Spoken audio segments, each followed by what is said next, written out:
কৃষ্ণপক্ষের অন্তিম প্রহর। লেখনীতে মেহরিমা আফরিন। ৩।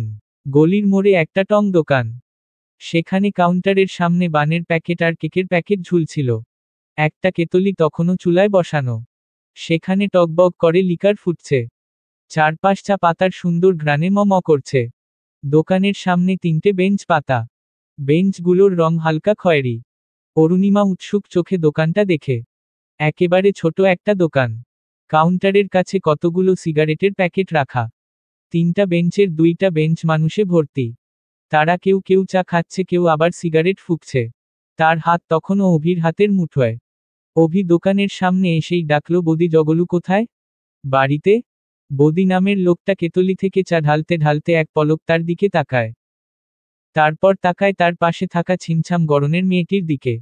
এরপর আস্তে করে মাথা নেড়ে জানায়, হ্যাঁ, বাড়িতেই আছে। তুমি বসো। চা খাবে না? অভি ২ দিকে মাথা নাড়ে। গম্ভীর মুখে বলে, আপাতত না। জামশেদ ঘরে ঢুকেই বলল, জগলু তোর বন্ধু তার বিবিকে নিয়ে এসেছে। যা দেখা করে আয়। জগলু তখন খাটের উপর উপুর হয়ে শুয়েছিল। জামশেদের কথা কানে যেতেই সে মাথা তুলে ঘুম জড়ানো কণ্ঠে বলল, কে এসেছে? বিনু? আরে না, অভি এসেছে। সাথে তার বউ। জগলু ধরফরিয়ে উঠল। চোখ ডলতে ডলতে সামনে দেখে বলল, কি? সাথে বউকেও এনেছে নাকি? হু, তুই দেখে যা। জগলুদের বাড়িটা অনেকটা অরুণিমাদের বাড়ির মতোই। অরু বাড়ির ভেতর এসেই চঞ্চল চোখে চারপাশ দেখে। বাড়িটা তাদের বাড়ির মতো হলেও এখানে সরঞ্জাম অনেক বেশি। বসার ঘরে একটা টেলিভিশন আছে।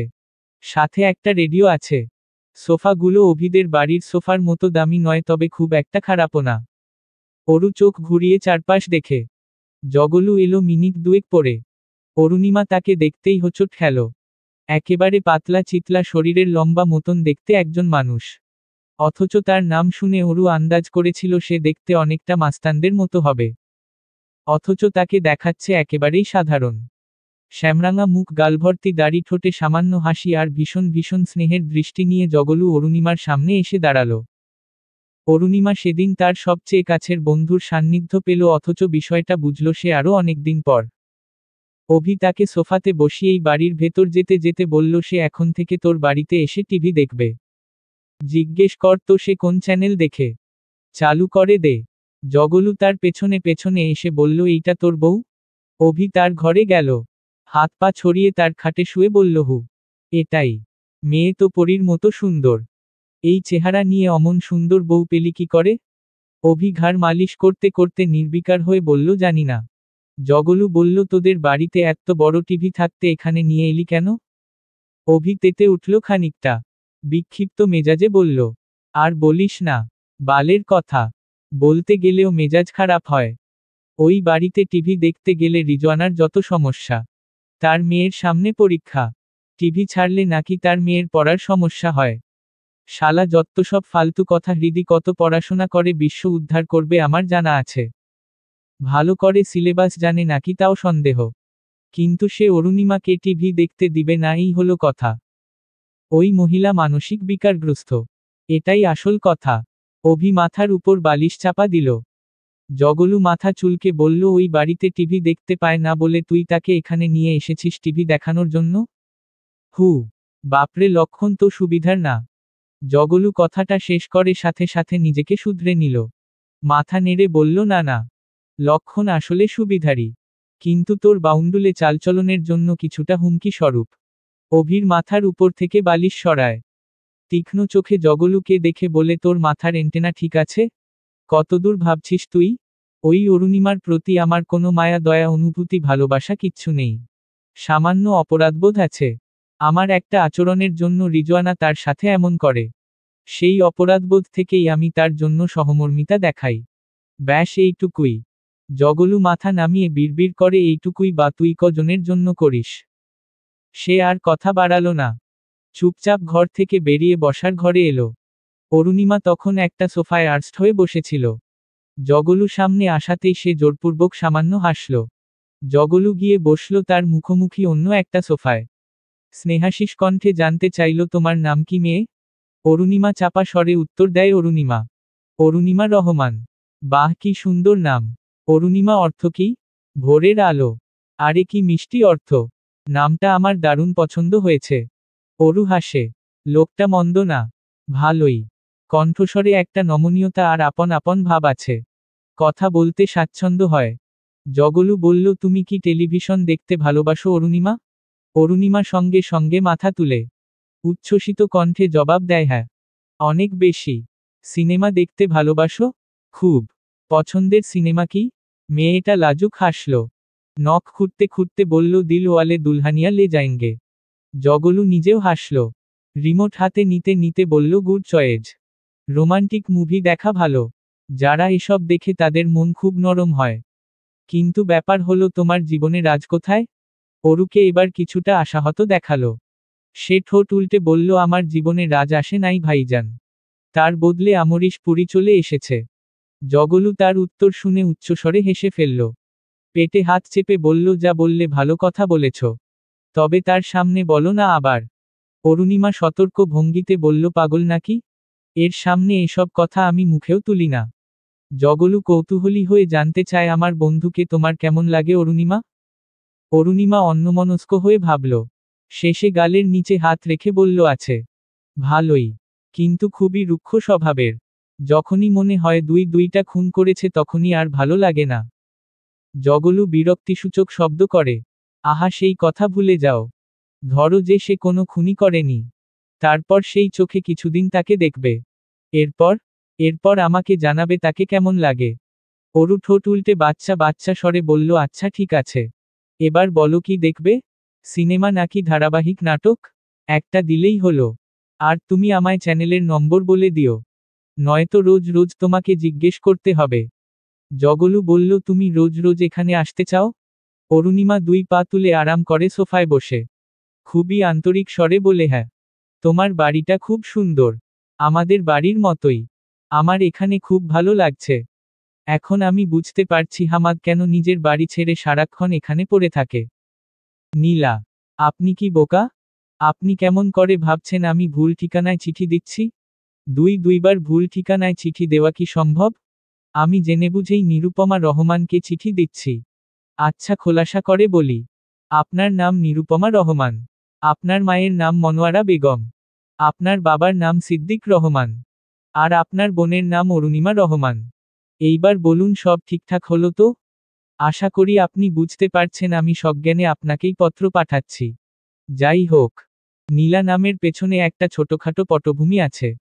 আপনাকে যেদিন আমি প্রথমবারের মতো মনোযোগ সহকারে দেখেছি সেদিন আপনি একটা গাঢ় নীল শাড়ি পরেছিলেন।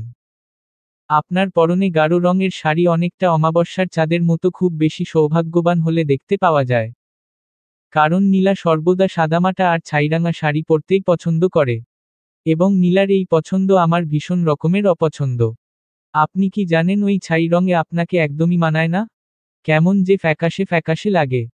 আমার তো সেই গাঢ় নীল নীলাকেই ভালো লেগেছে। আপনি দয়া করে আপনার সেই ছাই রঙের বিদঘুটে শাড়িগুলো ফেলে গাঢ় রঙের শাড়ি কিনবেন। আপনার বয়স কত নীলা? এত অল্প বয়সে এমন মাঝবয়সী রমণীদের রূপ ধরে রাখেন কেন?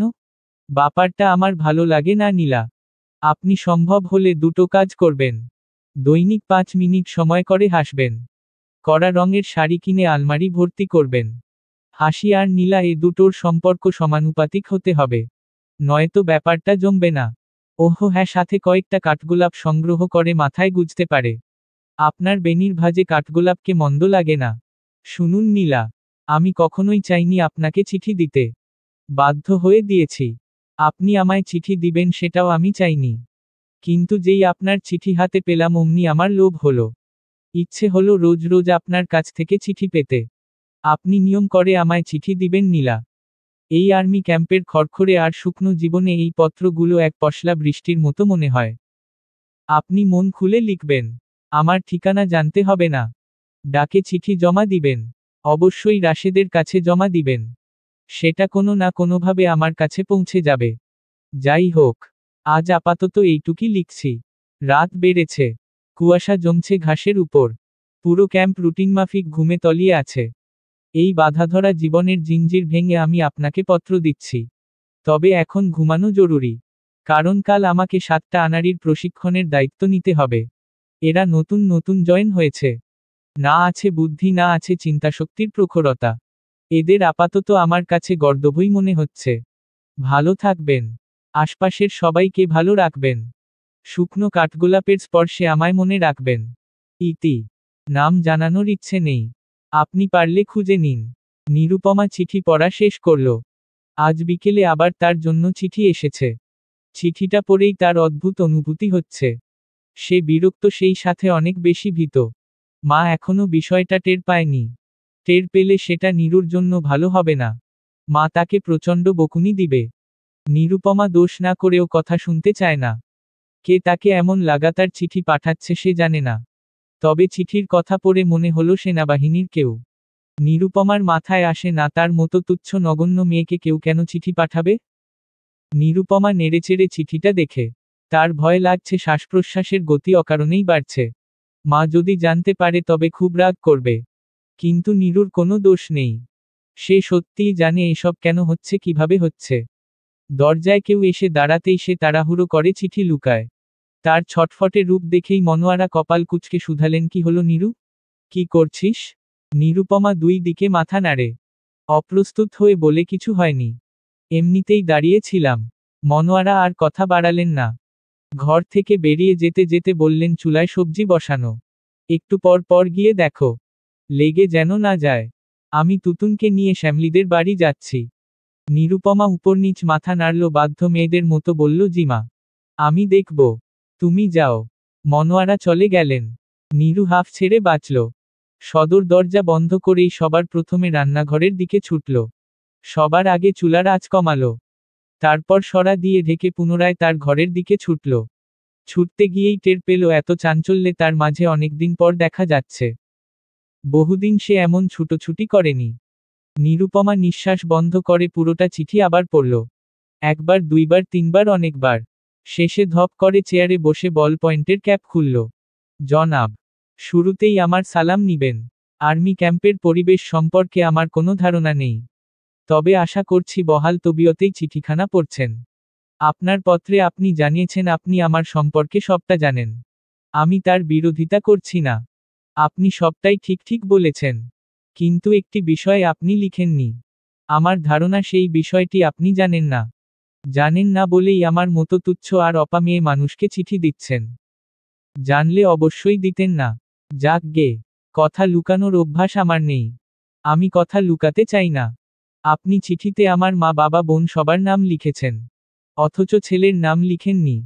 আপনি কি জানেন আমার একটা ছেলে আছে? তার নাম নিহাদ। আপনি তার কথা লিখেননি। কারণ আপনি আমার ব্যাপারে কিছুই জানেন না। রাঙামাটির নির্বোধ ফৌজি। জি, আপনাকেই বলছি। নির্বোধ বলেই আমার মতো মেয়ে লোকের জন্য চিঠি লিখছেন। আপনার মতো সেনা অফিসারদের জন্য রূপবতী বিশুদ্ধ মেয়েরা অধীর আগ্রহ নিয়ে বসে থাকে। আর আপনি তাদের ফেলে আমার মতো মানুষকে চিঠি দিচ্ছেন। শুনুন জনাব, নিরুপমাকে আপনি কিছুই চেনেন না। নিরুপমা বিবাহিতা। যদিও সেই বিবাহ টিকেনি, তালাক হয়ে গেছে। তবুও আমি কোনো বিশুদ্ধ সতী নই। আপনি কি সেটা জানেন? আর্মি ক্যাম্পের কঠোর অনুশীলনে আপনার নিশ্চয়ই মতিভ্রম হয়েছে। তাই এত এত লাস্যময়ীর ভিড়ে আপনার চোখ গিয়ে নিরুপমাতে আটকেছে। নিরুপমা হলো পুরোটাই ছাই।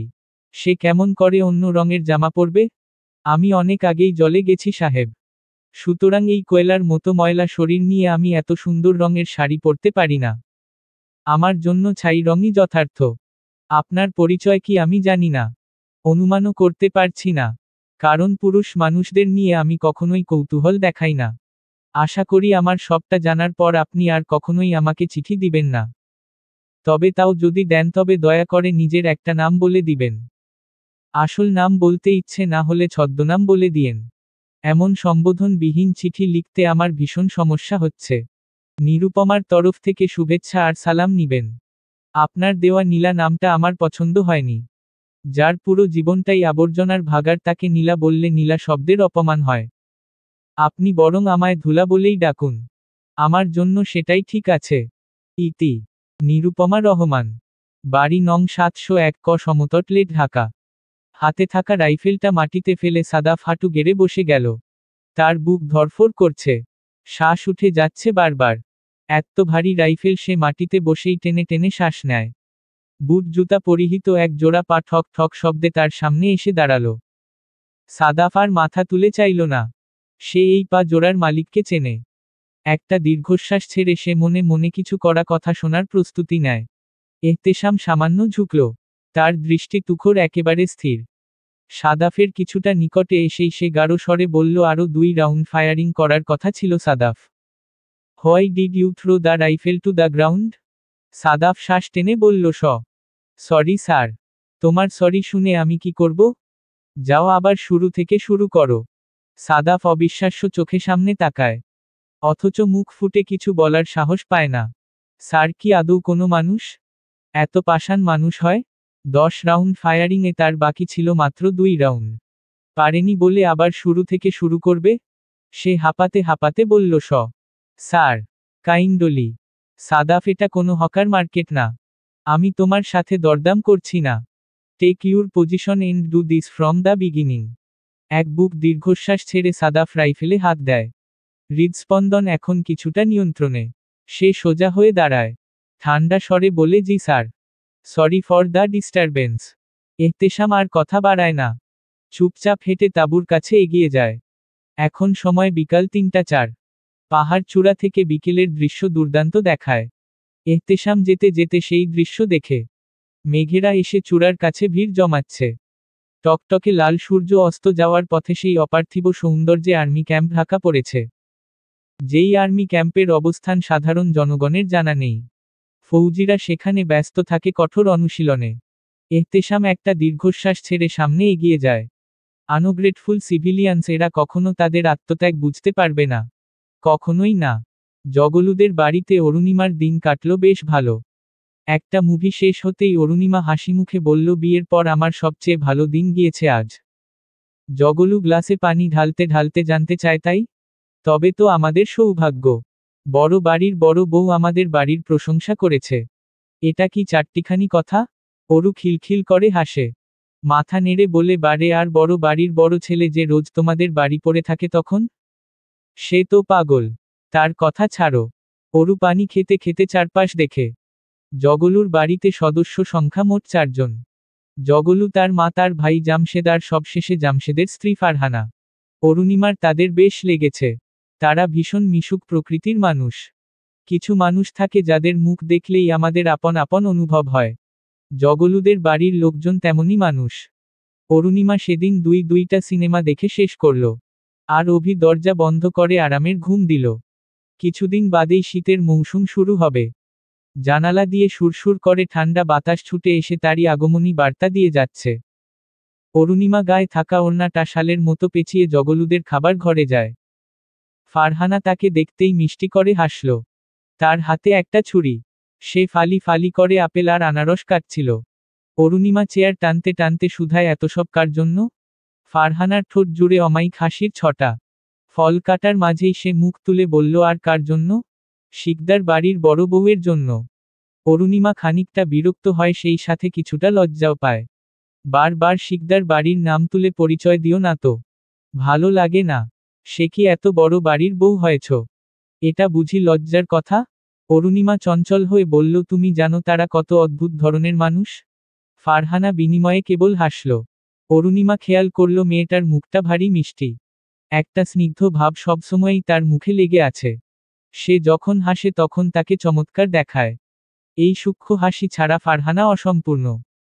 ফারহানা আপেলের প্লেটটা তার সম্মুখে বাড়িয়ে দিয়ে বলল, অরুণিমা, বড় বাড়িতে এমন একটু আধটু ঝামেলা হয়ই। তুমি ধৈর্য ধরে মানিয়ে নিও। দেখবে আস্তে আস্তে সব ঠিক হয়ে যাবে। অরু ঠোঁট উল্টায়। নির্বিকার চিত্তে একটু একটু করে আওড়ায়, কে জানে, হয়তো। ফরিদা ঘর থেকে বের হলেন আরও একটু পরে। টেবিলের মাঝামাঝি চেয়ারে বসা মেয়ে মানুষটাকে দেখেই তার হৃদয় কুঞ্চিত হয়। তিনি চিন্তিত স্বরে বললেন, তুমি কে গো মেয়ে? অরুর আর আগ বাড়িয়ে জবাব দিতে হলো না। ফারহানা নিজেই তার হয়ে জবাব দেয়, মা, ওর নাম অরুণিমা। আমাদের অভির বউ। ফরিদার 2 চোখ চিকচিক করে উঠে। প্রচণ্ড আপ্লুত হয়ে তিনি অরুণিমার নিকট এগিয়ে গেলেন। তার হাত দুটো আকরে ধরে বললেন, তুমি আমাদের অভির বিবি? সে কেবল উপর নিচ মাথা নাড়ে। তার দৃষ্টি ফরিদার সমস্ত মুখের উপর নিবন্ধ। সে আমাদের বউ এই কথা জানার পর ওই মহিলা যেই গভীর মমতায় অরুণিমার দিকে এগিয়ে এলেন, সেই মমতাটুকু অরুর অপার্থিব মনে হল। অভিকে এই পরিবারের লোকজন খুব ভালোবাসে। অরুণিমা এখানে আসার পরেই বিষয়টা খেয়াল করেছে। এই জায়গায় অভিকে দেখে কেউ আন্দাজ করতে পারবে না যে অভি আসলে এই বাড়ির সদস্য না। ফরিদা তার সামনে চেয়ার টেনে বসলেন। তার মুখে পান চিবুতে চিবুতেই তিনি জানতে চাইলেন, পড়াশোনা কতদূর করেছো অরুণিমা? অরুণিমা আরাম করে পা দোলায়। স্বাভাবিক গলায় উত্তর দেয়, অনার্স প্রথম বর্ষ শেষ করেছি। আগামী মাসে দ্বিতীয় বর্ষে উঠব। বাহ, মাশা আল্লাহ। ফরিদা পাশ ফিরে ফারহানার দিকে তাকালেন। খানিকটা বিচলিত হয়ে বললেন, ফারহানা, তুমি তাকে কি খাওয়াবে বলে ভেবেছ? ফারহানা বলল, মাংস বসিয়েছি চুলায়, সাথে ডাল, বেগুন ভাজা আর রুই মাছ ভুনা। চলবে না অরুণিমা? অরুণিমা 2 বার পলক ঝাপটে বলল, আমি 1 পদ দিয়েই ভাত খাই। খুব বেশি হলে 2 পদ। তুমি শুধু শুধু এত আয়োজন করলে। উহু, তুমি বুঝবে না। বাড়িতে প্রথমবার কেউ এলে একটু বেশি করেই আয়োজন করতে হয়। কিন্তু তোমার কপাল খারাপ। তোমার জামশেদ ভাইজান বাজারে গিয়েছিল চিংড়ি আনতে, পায়নি, শেষ হয়ে গেছে, তাই পদ একটা কম হলো। অরুণিমা ছোট বাচ্চাদের মতো শরীর দুলিয়ে তাদের কথা শুনে। কখনো সায় দেয়, কখনো আবার নিজ থেকে জবাব দেয়। আধ ঘন্টা যেতেই বাড়ির দুয়ারে কেউ এসে কড়া নাড়ল। সেই খটখট শব্দে অরুর ঘাড় আপনা আপনি দরজার দিকে ঘুরে গেল। ফারহানা দরজা খুলে দিতেই একটা মেয়ে বাড়ির ভেতর উকি দিল। অরুণিমা জহুরি চোখে তার মুখখানা পর্যবেক্ষণ করে, অনুমানেই তার বয়স ভেবে নেয়। উজ্জ্বল শ্যামলা প্রসাধনী মুক্ত একটা সাধারণ মুখশ্রী। বাঙালি মেয়েরা যেমন সরল সোজা হয়, সেও তার ব্যতিক্রম না। চিরায়ত বাঙালি মেয়েদের ভোলাভালা রূপ তার মাঝে বিদ্যমান। সে শ্যামলা না, আবার শুভ্রও না। তার 2 দিকে 2 বেনি ঝুলছে। পরনে তার গোলাপি রঙের সেলোয়ার কামিজ। ফারহানা বলল, আরে সাইমা, আয় ভেতরে আয়। সাইমা ভেতরে আসে। অরুর সাথে চোখ মিলতেই কপাল কুঁচকায়। তার কুঁচকে রাখা মুখ দৃষ্টিগোচর হতেই ফারহানা বলল, ওর নাম অরুণিমা, আমাদের অভির বউ। তুই তো বিশ্বাস করছিলি না অভি যে সত্যিই বিয়ে করেছে। দেখ এবার, এখন বিশ্বাস হচ্ছে তো? আকাশে আজ চাঁদ উঠেনি। 2-3টে তারা অবশ্য দেখা যাচ্ছে। সেই তারার আলোতে চারপাশ ঝলমল করছে না, উল্টো অদ্ভুত অন্ধকারে ডুব দিয়ে সবকিছু। আশপাশ কেমন আঁধার হয়ে আছে। ঠান্ডা বাতাসের সাথে কুয়াশা এসে শরীরে ধাক্কা দেয়। বাতাসে বাতাসে দীর্ঘশ্বাসের পরিমাণ ভারী হয়, ছুটে আসা কুয়াশার খানিকটা বুকে গিয়েও জমে বোধ হয়। ভূমি থেকে 1000 ফিট উপরে থাকা ক্যাম্পের ভেতর তখন জায়গায় জায়গায় কাঠখড় দিয়ে আগুন জ্বালানো হয়েছে। সেই আগুনের ধোঁয়া উড়ে এসে চোখের সামনে ঘুরপাক খায়। সামান্য চোখ জ্বালাপোড়া হয়, তারপর আবার ভেসে ভেসে দূর আকাশে মিলিয়ে যায়। সময় তখন রাত 2টা 58। পুরো ক্যাম্পের সবাই তখন গভীর ঘুমে আচ্ছন্ন। কেবল যাদের নাইট ডিউটি ছিল তারাই বন্দুক হাতে ক্যাম্পের চারপাশে টহল দিচ্ছিল। তারা বাদেও আরও 2জন মানুষ জেগেছিল। প্রথমজন ক্যাপ্টেন আশিক আর দ্বিতীয়জন মেজর এহতেশাম মুস্তফা। চন্দ্রবিহীন রাত্রিরে আধারে নিমজ্জিত আকাশটা দেখতে দেখতে আশিক বলল, স্যার, চা খাবেন? এহতেশাম হাতে থাকা বন্দুকের বেয়োনেট আলতো করে স্পর্শ করে তীক্ষ্ণ চোখে বেয়োনেটের সরু প্রান্ত দেখে। আশিকের দিকে সে চোখ নেয় না, উল্টা বেয়োনেটের ধারালো প্রান্তে চোখ হেঁটে ধরেই গম্ভীর স্বরে বলে, চা হলে ভালোই হতো। তুমি বানালে আমার জন্যও বানাতে পারো। কড়া লিকারের 1 কাপ চা। আশিক চলে গেল ক্যাম্পের একেবারে শেষ মাথায়, যেখানে কোনোরকমে একটা ছোট্ট খুপড়ি ঘরের বন্দোবস্ত করা হয়েছে, যেখানে ভাগ্যক্রমে রান্না করার প্রয়োজনীয় উপকরণগুলো পাওয়া যায়। আশিক প্রায়ই রাত জাগে। সাধ করে অবশ্য জাগে না, বাধ্য হয়ে জাগতে হয়। তার বিয়ের বয়স 58 দিন। বিয়ের 3 দিন পরেই সে ক্যাম্পে জয়েন করেছে। যার সাথে তার বিয়ে হয়েছে তার নাম কেয়া। কেয়ার বয়স 20 বছর। ইংরেজিতে অনার্স করছে। কেয়ার প্রিয় রং সবুজ। কেয়া বিয়ের দিন যেই কানের দুল পরেছিল সেটাতে 28টার মতো রুবি পাথর ছিল। সবগুলোর রং সবুজ। ব্যাস, স্ত্রী সম্পর্কে আশিক এইটুকুই জানতে পেরেছে। এর বেশি কেয়া সম্পর্কে তার আর কিছু জানা হয়নি। ক্যাম্পে ফেরার পর সে তার মিলিটারি জীবনে এত ব্যস্ত হয়ে পড়েছে যে কেয়াকে তার ফোন দিতে একদমই মনে থাকে না। তারপর সে সিদ্ধান্ত নিয়েছে এখন থেকে ঘুমের সময় থেকে কিছুটা সময় কর্তন করে সে কেয়ার সাথে কথা বলবে। কেয়াকে ফোন করা গেলে ভালো হতো, কিন্তু সে যেখানে থাকে সেখানে নেটওয়ার্ক ভালো না, কথা সব কেটে কেটে আসে। তাই সে মন দিয়ে কেয়ার জন্য চিঠি লিখে। ইদানিং তার রাত জাগার নতুন সঙ্গী হয়েছে মেজর মুস্তফা। যদিও তিনি রোজ রাত জাগেন না, তবে সপ্তাহে একদিন তাকে তাঁবুর ভেতর পাওয়া যায় না। কিছু সময় তিনি পত্র লিখেন, কিছু সময় ক্যাম্পের চারপাশে হাঁটাহাঁটি করেন, কখনো আবার তার জলপাই রঙের জিপ নিয়ে পাহাড়ি রাস্তায় ঘুরে বেড়ান। আজ সম্ভবত তেমনই দিন। স্যারকে আগে কখনো পত্র লিখতে দেখেনি আশিক। এই অভ্যাস তার নতুন যোগ হয়েছে। সে কাকে পত্র লিখে সেটা জানার কৌতূহল আশিকের প্রায়ই হয়। কিন্তু প্রাপকের নামটা তার কখনোই দেখা হয়নি। স্যার চিঠিগুলো নিজে গিয়ে পাঠান। এই কাজে তিনি কারো সাহায্য নেন না। যদিও আশিক একবার ফিরতি চিঠি এনেছিল তার জন্য, কিন্তু সেখানেও প্রেরকের নাম লাল কালি দিয়ে কেটে দেওয়া হয়েছিল। আশিক স্পষ্ট করে সেই নাম দেখতে পারেনি, তবে ঠিকানার জায়গা দেখে বুঝতে পেরেছিল চিঠিটা সমতট লেনের কোনো বাড়ি থেকেই এসেছে। ধোয়া উঠা চায়ের কাপে একটা চুমুক দিতেই এহতেশামের তন্দ্রাভাব ছুটে গেল। চাটা দারুণ হয়েছে। সমস্ত ক্লান্তি এক লহমায় দূর করে দিচ্ছে। চায়ের কাপে দ্বিতীয় চুমুক বসিয়ে এহতেশাম প্রসন্ন কণ্ঠে বলল, চাটা দারুণ হয়েছে আশিক। তোমাকে ধন্যবাদ। আশিক কিঞ্চিৎ হাসল। নিজের হাতে থাকা কাপটা নিয়ে তাঁবুর দিকে এগিয়ে গেল। এহতেশাম চা খেতে খতে গভীর চাহনিতে চারপাশ দেখে। না, আশেপাশে কেউ নেই। পত্র লিখার এটাই উপযুক্ত সময়। টুলের উপর কাগজটা রেখেই সে পকেট থেকে কলম বের করে। অনেক ভাবনা চিন্তার পর কলমের তীক্ষ্ণ প্রান্তটি তার খড়খড়ে কাগজের ত্বক স্পর্শ করে চলতে শুরু করে। নীলা, আপনার চিঠি 2 দিন আগে হাতে পেয়েছি। চিঠিতে আপনার কাটকাট কথা আমার মন্দ লাগেনি। তবে আপনার উপদেশ কিংবা অনুরোধ কোনোটাই আমি রাখতে পারছি না, দুঃখিত। প্রথম কথা, আপনি ঠিক কী কারণে নিজের সাথে কয়লা অথবা ময়লার ভাগাড়ের তুলনা দিয়েছেন আমার জানা নেই।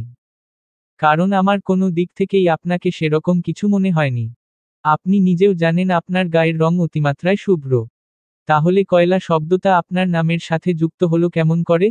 আপনার ধারণা ভুল। আপনার সন্তান নিহাদের ব্যাপারে আমি অবগত। আপনার প্রাক্তন স্বামীর নাম রাহাত। কোনোটাই আমার অজানা না নিরুপমা। আমাকে একটা কথা বলুন তো, আপনার কেন মনে হলো আমি আপনার ছেলের ব্যাপারটা জানলে আপনাকে আর চিঠি দিব না? আপনার বিবাহ বিচ্ছেদই কি আপনার এমন বারবার নিজেকে ময়লা বলার কারণ?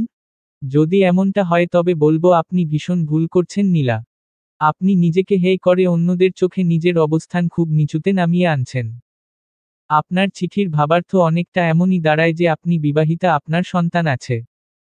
তাই আপনার মতো মেয়েকে, পড়ুন ধুলাকে, চিঠি দেওয়া যাবে না। কিন্তু আপনার পরিবর্তে রূপবতী, পড়ুন বিশুদ্ধ মেয়েদের চিঠি দিলে কোনো দোষ নেই। কারণ আর্মি অফিসারের স্ত্রী হওয়ার যোগ্যতা শুধু তাদেরই আছে। আপনার নেই, তাই না? নীলা, নিজেকে অন্যের সামনে ছোট করা কিংবা নিজেকে সর্বদা তুচ্ছ রূপে উপস্থাপন করা খুবই গর্হিত কাজ। আমাদের ডিফেন্সে এই বিষয়টা খুবই খারাপ চোখে দেখা হয়। ধরুন আপনি একটা মিশনে আছেন। সেখানে আপনার শরীরের কোথাও বুলেট বিঁধেছে কিংবা আপনি ভয়ঙ্করভাবে ইনজুর্ড। সেই অবস্থায় আপনি যত দুর্বলই হন না কেন, প্রতিপক্ষের সামনে নিজেকে এত বেশি আত্মবিশ্বাসী দেখাতে হবে যেন আপনার আত্মবিশ্বাস দেখেই প্রতিপক্ষ ভড়কে যায়, বিচলিত বোধ করে, সামান্য দমে যায়। ব্যক্তি জীবনও তার ব্যতিক্রম না নীলা। আপনি নিজেকে ধুলা বললে সমাজ আপনাকে চিরকাল সেই স্তরেই নামিয়ে রাখবে। আপনি বরং নিজেকে হীরা ভাবুন। সমাজ তবে আপনাকে সোনা ভাবতে বাধ্য। আপনি নিজের নামের পাশে নোংরা উপমা ব্যবহার করবেন না। এতে নারী হিসেবে আমার চোখে আপনার অবস্থান নড়বড়ে ঠেকায়। একটি বুদ্ধিদীপ্ত, তেজস্বী আর সেই সাথে খুব বেশি আত্মবিশ্বাসী নিরুপমার প্রত্যাশা আমি করতেই পারি। সেই প্রত্যাশা কতখানি পূরণ হবে সেটা নির্ভর করছে আপনার উপর। নীলা, আপনি কি জানেন কয়লা আর হীরা দুটোই কার্বনের দুটি ভিন্ন ভিন্ন রূপভেদ? একটির দাম আকাশচুম্বী আর অন্যটি পথে পথে পাওয়া যায়। অথচ দুটো জিনিসের গোড়া এক। ধরে নিলাম আপনি এই মুহূর্তে কয়লা হয়েই আছেন। তাতে সমস্যা কি? আপনি নিজ চেষ্টায়, নিজ যোগ্যতায় হীরা হয়ে উঠুন না। এতে নিশ্চয়ই আপনার সম্মানহানি হবে না। আমি চোখ মেলে সবটা দেখতে চাই। কয়লা থেকে হীরা হওয়ার যে চমৎকার অভিযাত্রা তা আমি সামনে থেকে দেখতে চাই। আপনি কি পারবেন না নিজের নতুন করে জাগরণ ঘটাতে? আপনি বললেন আমি যেন আপনাকে চিঠি না দিয়ে বিশুদ্ধ রূপতীদের চিঠি দেই। এই বাক্যে আপনার ভুল আছে। আপনি এখানে নিজেকে বিশুদ্ধ আর রূপতীর দল থেকে বাদ দিয়েছেন। অথচ আপনার মতো লাস্যময়ী আর বিশুদ্ধ মেয়ে মানুষ আমি খুব কমই দেখেছি। বিয়ের পর স্বামীর সাথে সুস্থ স্বাভাবিক সংসার জীবন চালিয়ে গেলে কেউ নোংরা হয় না নিরুপমা রহমান। তাহলে জগতের সব বিবাহিতা নিজেদের ময়লার স্তূপ রূপে আবিষ্কার করত। যাই হোক, আমার যা বলার ছিল আমি তা বলে দিয়েছি। আমার লেখাগুলো কি ভীষণ কঠিন দেখাচ্ছে? দেখুন নীলা, আমি কিন্তু বেশ স্বাভাবিকভাবেই লিখছি। আপনি ভাববেন না আমি রেগে আছি। আমার বচনভঙ্গি এমন। মধু মিশিয়ে কথা বলা আমার স্বভাবে নেই।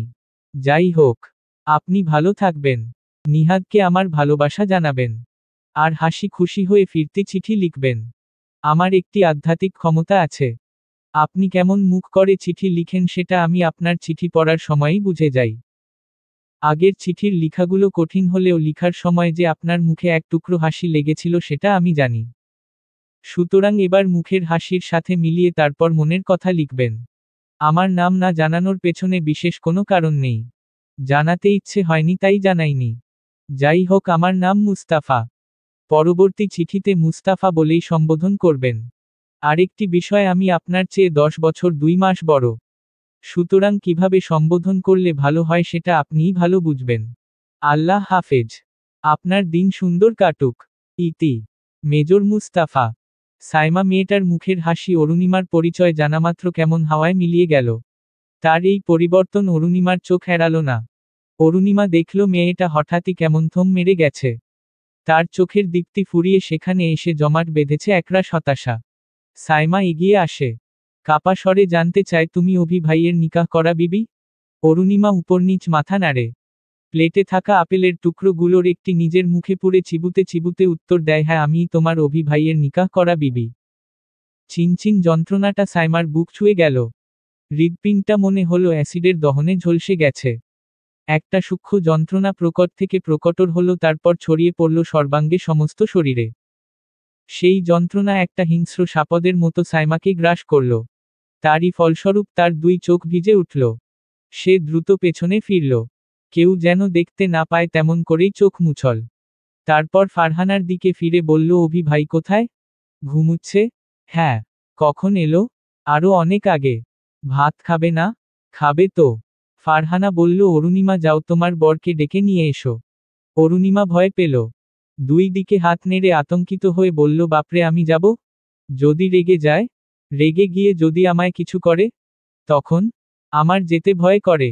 শায়লা এক মনে তার কথা শুনল। তার খানিকটা শান্তি হলো। বুকের ব্যথা পুরোপুরি না গেলেও কিছুটা প্রশম হলো। সে এক গাল হেসে বলল, তোমার যেতে হবে না। আমিই যাচ্ছি। আমি ডেকে দিচ্ছি অভিকে। সে প্রচণ্ড উৎসাহের সাথে দক্ষিণ দিকের ঘরটার দিকে পা বাড়ালো। ফারহানা আর ফরিদা একবার চোখ চাওয়াচাওয়ি করলেন। তারপর দেখলেন অরুণিমার দিকে। তার কোনো বিকার নেই। ফারহানার তার জন্য মায়া হলো। নির্ভেজাল প্রকৃতির মানুষ বলেই হয়তো ব্যাপারটার জটিলতা সে বুঝতে পারছে না। ফারহানা আদুরে স্বরে বলল, তুমি খুব সরল অরু। অরু মাথা তুলে হাসল। আরেকটা আপেল মুখে নিয়ে বলল, থ্যাঙ্কু তোমাকে। থ্যাঙ্ক ইউ দেওয়ার কিছু নেই। যাও, তুমিও অভির ঘরে যাও। কিচ্ছু করবে না সে তোমাকে। অরুণিমা অবাক হয়ে বলল, সাইমা তো গেল। আবার আমি কেন? ফরিদা এবার একটু কড়া হলেন। বললেন, আমি বলেছি তাই যাবে। যাও নতুন বউ। বরের ঘরে গিয়ে তার পাশে পাশে থাকো। তোমার না নতুন বিয়ে হয়েছে? নতুন বিয়ের পর মিয়া বিবির এত আলাদা থাকতে নেই। ফেরেস্তারা না হয় বদদোয়া দেয়। দরজায় কেউ ক্রমাগত করাঘাত করে যাচ্ছে। সেই শব্দ ভেসে ভেসে কর্ণকুহর পর্যন্ত গিয়ে আঘাত করছে। অভির নিরবিচ্ছিন্ন ঘুমে ভাটা পড়ল। অনিয়মিত শব্দরা বারবার মস্তিষ্কে বাড়ি খেয়ে তাকে জাগিয়ে তুলল। সে চোখ মেলল অত্যন্ত বাজে মেজাজে। দরজার সামনে থেকে একটা রিনরিনে মেয়েলি স্বর ভেসে আসে। অভি ভাই, দরজা খুলুন। কণ্ঠ চিনতে একটু সময় লাগলো তার। মাথা ধরে আছে। শরীর ঝিমঝিম করছে। টানা ঘুমিয়েও ক্লান্তি কমেনি। অভি আড়মোড়া ভাঙতে ভাঙতে কর্কশ গলায় বলল, সমস্যা কি? কি চাই? দরজা খুলুন। কয়টা বাজে খেয়াল আছে? খাবেন না আপনি? অভি অলস ভঙ্গিতে উঠে বসল। দরজার দিকে চোখ নিয়ে বলল, আমার খাবার নিয়ে তোকে ভাবতে হবে না সাইমা। শরীরের অলসতা কাটিয়ে সে দরজার দিকে এগিয়ে যায়। ছিটকিনি নামাতেই করকর শব্দে কাঠের দরজা খুলে গেল। সাইমা মুখোমুখি হলো অভির। ঘুম ঘুম ক্লান্ত মুখটা দেখেই সাইমার মুখে হাসি ফুটল। 2 ঠোঁটে এক চিলতে হাসি ফুটিয়ে সে সামনে তাকায়। অভি অবশ্য বেশিক্ষণ দাঁড়ায়নি। দরজা খুলেই সে সোজা হেঁটে খাটে গিয়ে বসল। একবার আর চোখে সাইমাকে দেখে বিরক্ত স্বরে বলল, তোকে কি আমি চাকর রেখেছি আমার? আমি খাই নাকি না খাই তা নিয়ে তোর কি? সাইমা বিন্দু পরিমাণ অপমান বোধ করল না। উল্টো ঘরের ভিতর প্রবেশ করে হাসি মুখে বলল, হ্যাঁ, আমি আপনার চাকরি। হয়েছে? খুশি আপনি? অভি একটু মুখ কোঁচকায়। বিরক্তির মাত্রা আরো খানিকটা বাড়িয়ে বিড়বিড় করে, বেলাজা মাইয়া মানুষ। সে আড়মোড়া ভেঙে পুরো ঘরটায় চোখ বুলায়। তারপর সাইমার দিকে দেখে প্রশ্ন তুলে, অরুণিমা কোথায় সাইমা? দেখেছিস তাকে? যেই সামান্য হাসির রেখায় সাইমার মুখ ঝলমল করছিল, অভির কথা কানে যেতেই সে হাসি হাওয়ায় মিলিয়ে গেল। তার জায়গায় সেখানে এসে ভর করল এক জীবনের বিষণ্ণতা। সে মনঃক্ষুণ্ণ হয়ে বলল, আমি জানি না সে কোথায়। জানিস না মানে? আমার সাথে আমি তাকে নিয়ে এসেছি। বাড়িতেই থাকার কথা। বলতেই বলতেই অভির উৎকণ্ঠা বাড়ে। সাইমা শুধু ব্যথিতই হয় না, সাথে কিছুটা বিস্মিতও হয়।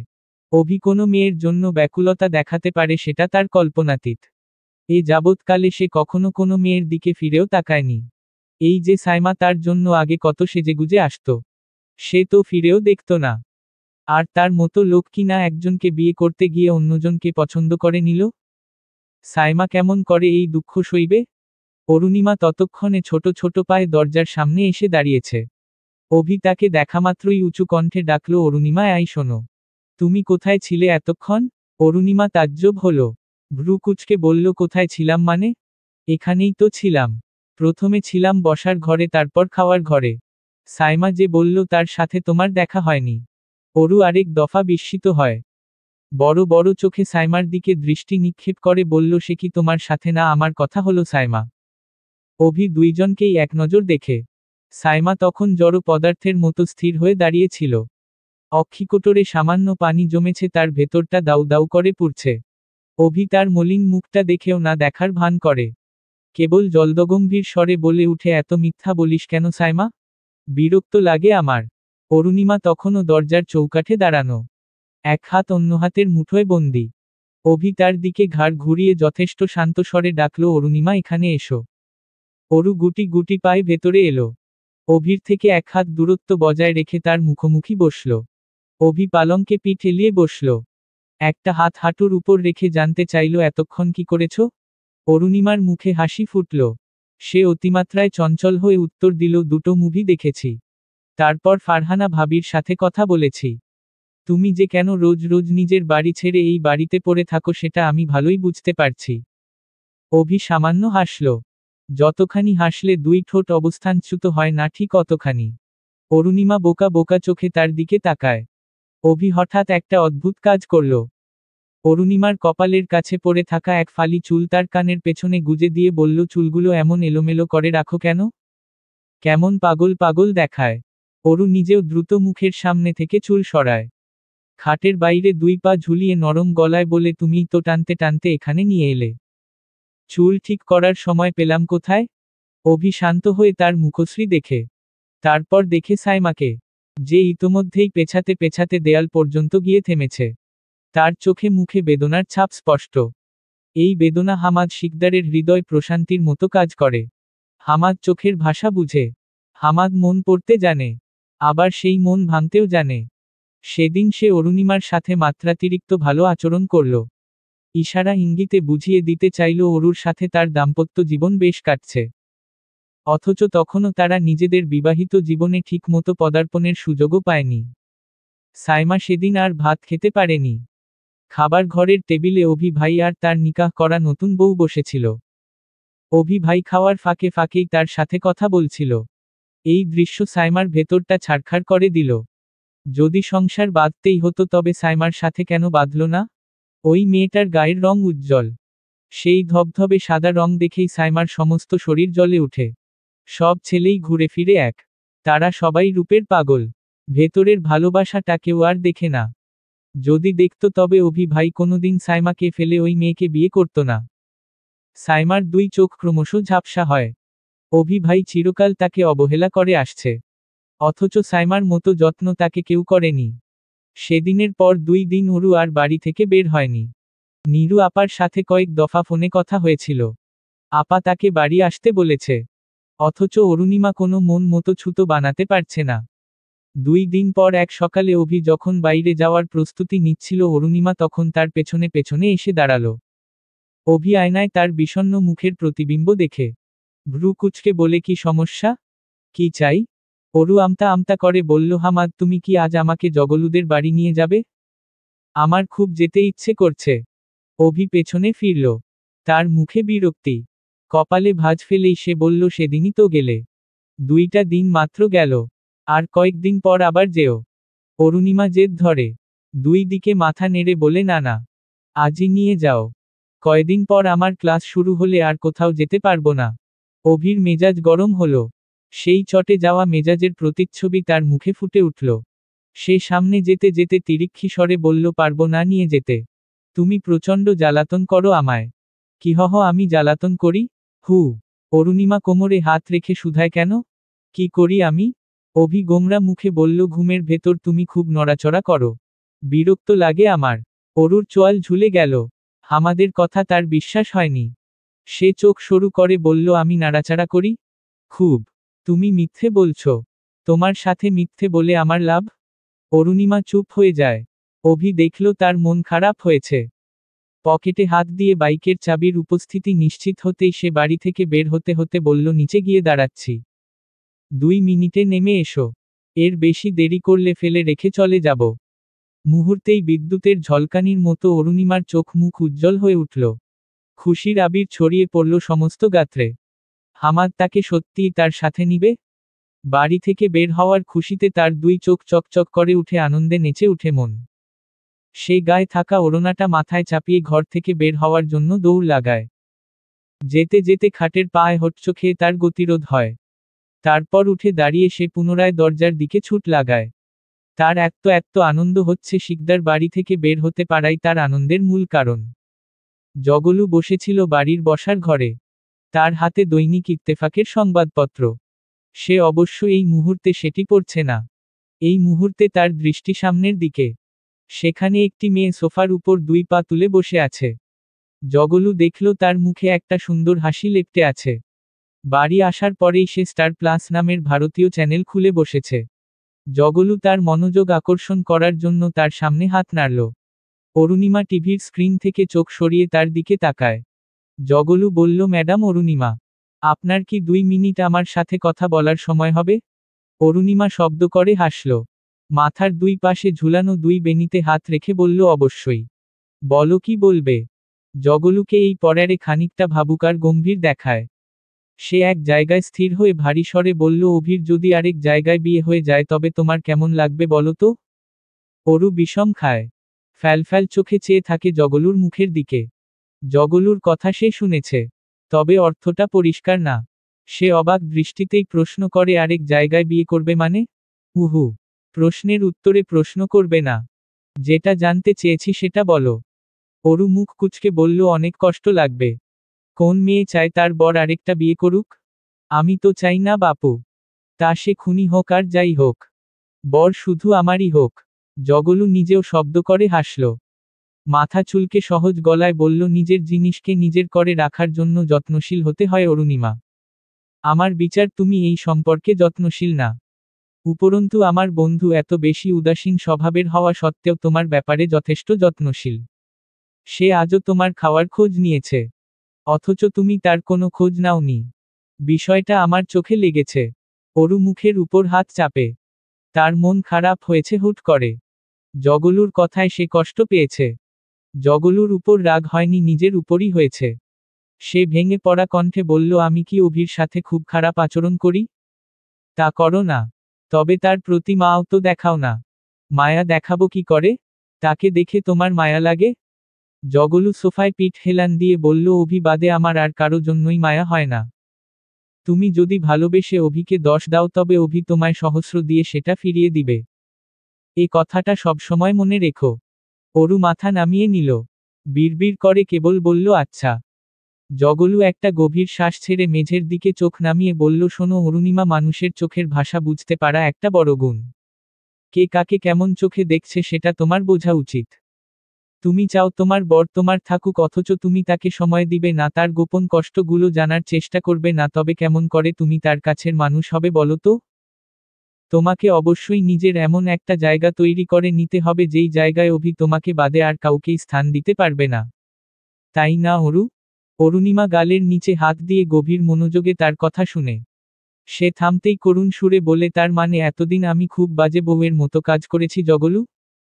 জগলুর গম্ভীর মুখে সামান্য হাসির দেখা মিলল। পরক্ষণেই সে সেই হাসি মিলিয়ে নিয়ে বলল, না, তুমি এতদিন অবুঝপনা করেছ, বাচ্চামো করেছ। এবার বুঝদারদের মতো কাজ করবে। ঠিক আছে? অরু বাধ্য মেয়ের মতো মাথা নাড়ে। ছোট্ট করে জবাব দেয়, আচ্ছা। অভি তখন পাড়ার সামনের টং দোকানে। অরুণিমা বলল, আমি কি এখন তার সামনে গিয়ে তাকে সরি বলে আসব? তার কোনো প্রয়োজন নেই। তুমি তার প্রতি যত্নবান হবে। তাহলেই চলবে। সাইমা তাকে রেঁধে বেড়ে খাওয়াচ্ছে অথচ তুমি বউ হয়ে তার আশপাশে গিয়ে দাঁড়াচ্ছ না, বিষয়টা কেমন দৃষ্টিকটু না বলো? অরুণিমা গালের নিচে হাত রেখে অনুতপ্ত সুরে বলল, হ্যাঁ অনেক। সে আর টিভি দেখল না সেদিন। জগলুর সাথে কথা শেষ হতেই সে টিভি বন্ধ করে দৌড়ে দৌড়ে রসাইঘরে গেল। সে ঘর থেকে বেরিয়ে যেতেই ফরিদা সেখানে উকি দিলেন। জগলুর সাথে চোখাচোখি হতেই বললেন, কিরে, বোঝাতে পারলি? জগলু মাথা নেড়ে উত্তর দেয়, বুঝিয়েছি অল্প অল্প। আমার ধারণা বাকিটা সে নিজ থেকেই আস্তে আস্তে বুঝে যাবে। বুঝলেই হলো। মেয়েটা বড় অবুঝ, আমার তাকে নিয়ে ভয় হয়। ফরিদার সত্যিই তাকে নিয়ে ভয় হয়। কোন মানুষটা তার স্বামীর দিকে কি চোখে তাকাচ্ছে সেটা বোঝার মতো বিচক্ষণতা তার নেই। সাইমা যে 100 রকমের ছুতো বানিয়ে অযচিতভাবে অভির ধার ঘেঁষছে সেটা অরুণিমার চোখে পড়ছে নিশ্চয়ই। হয়তো পড়েছে, কিন্তু সে তেমন করে ভেবে দেখেনি। এই জায়গাতেই ফরিদার দুশ্চিন্তা। পুরুষ মানুষরে আল্লাহ বানাইছে একভাবে। তাদের মধ্যে স্রষ্টা কিছু দোষ গুণ আগে থেকেই দিয়ে দিছে। মাইয়া মানুষের প্রতি তাদের আকর্ষণ চিরন্তন। সেই জায়গায় একটা প্রাপ্তবয়স্ক যুবতী মেয়ে প্রতিনিয়ত ধার ঘেঁষলে কোন পুরুষটা ঠিক থাকে? ফরিদার এই নিয়ে চিন্তার অন্ত নেই। সাইমাকে সে প্রচণ্ড স্নেহ করে। তবে সাইমা যা করছে বা যা করার চেষ্টা করছে ফরিদা তার পক্ষে নাই। বিয়ার পর মানুষের জীবনে আলাদা কইরা কোনো প্রেম টেম থাকে না। আবেগ অনুভূতি যা থাকে সব মিয়া বিবির মাঝেই থাকে। সাইমা কেন এই সহজ কথা বুঝতে চায় না? যাক গে, সাইমার বুঝতে হবে না। ফরিদা ঠিক করেছে এখন থেকে সে অরুণিমাকে একটু একটু করে সবটা বুঝিয়ে দিবে। অরু মেয়েটা কেবল ভালো না, অনেক বেশি ভালো। তার ভেতর একটা স্বচ্ছ নির্ভেজাল আর ফোকা ফোকা হৃদয় আছে। এই মেয়েটা প্রথম দিনেই ফরিদার মন জয় করেছে। তাকে দেখলেই ফরিদার মনে হয় খোদা তায়ালা অভির জীবনে প্রদীপ রূপেই অরুণিমাকে পাঠিয়েছে। অভি হলো ঘোর অমানিসা।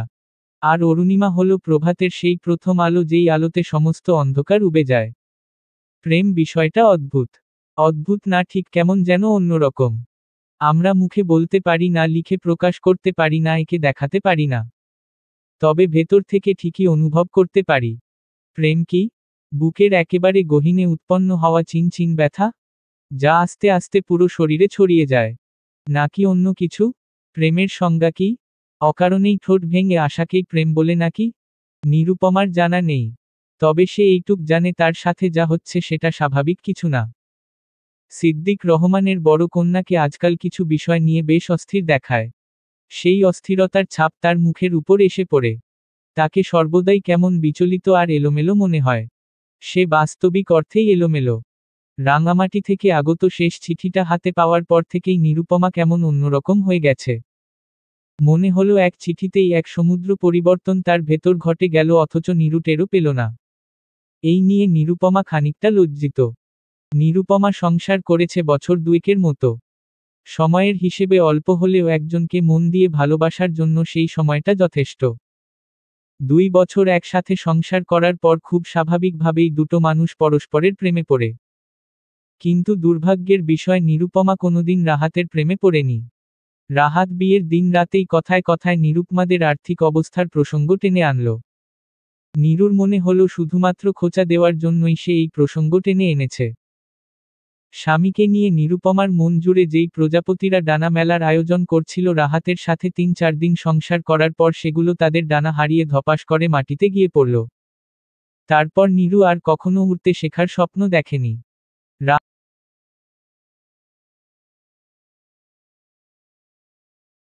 রাহাতের সাথে সে সংসার করেছে অনুভূতি শূন্য পাথরের মতো।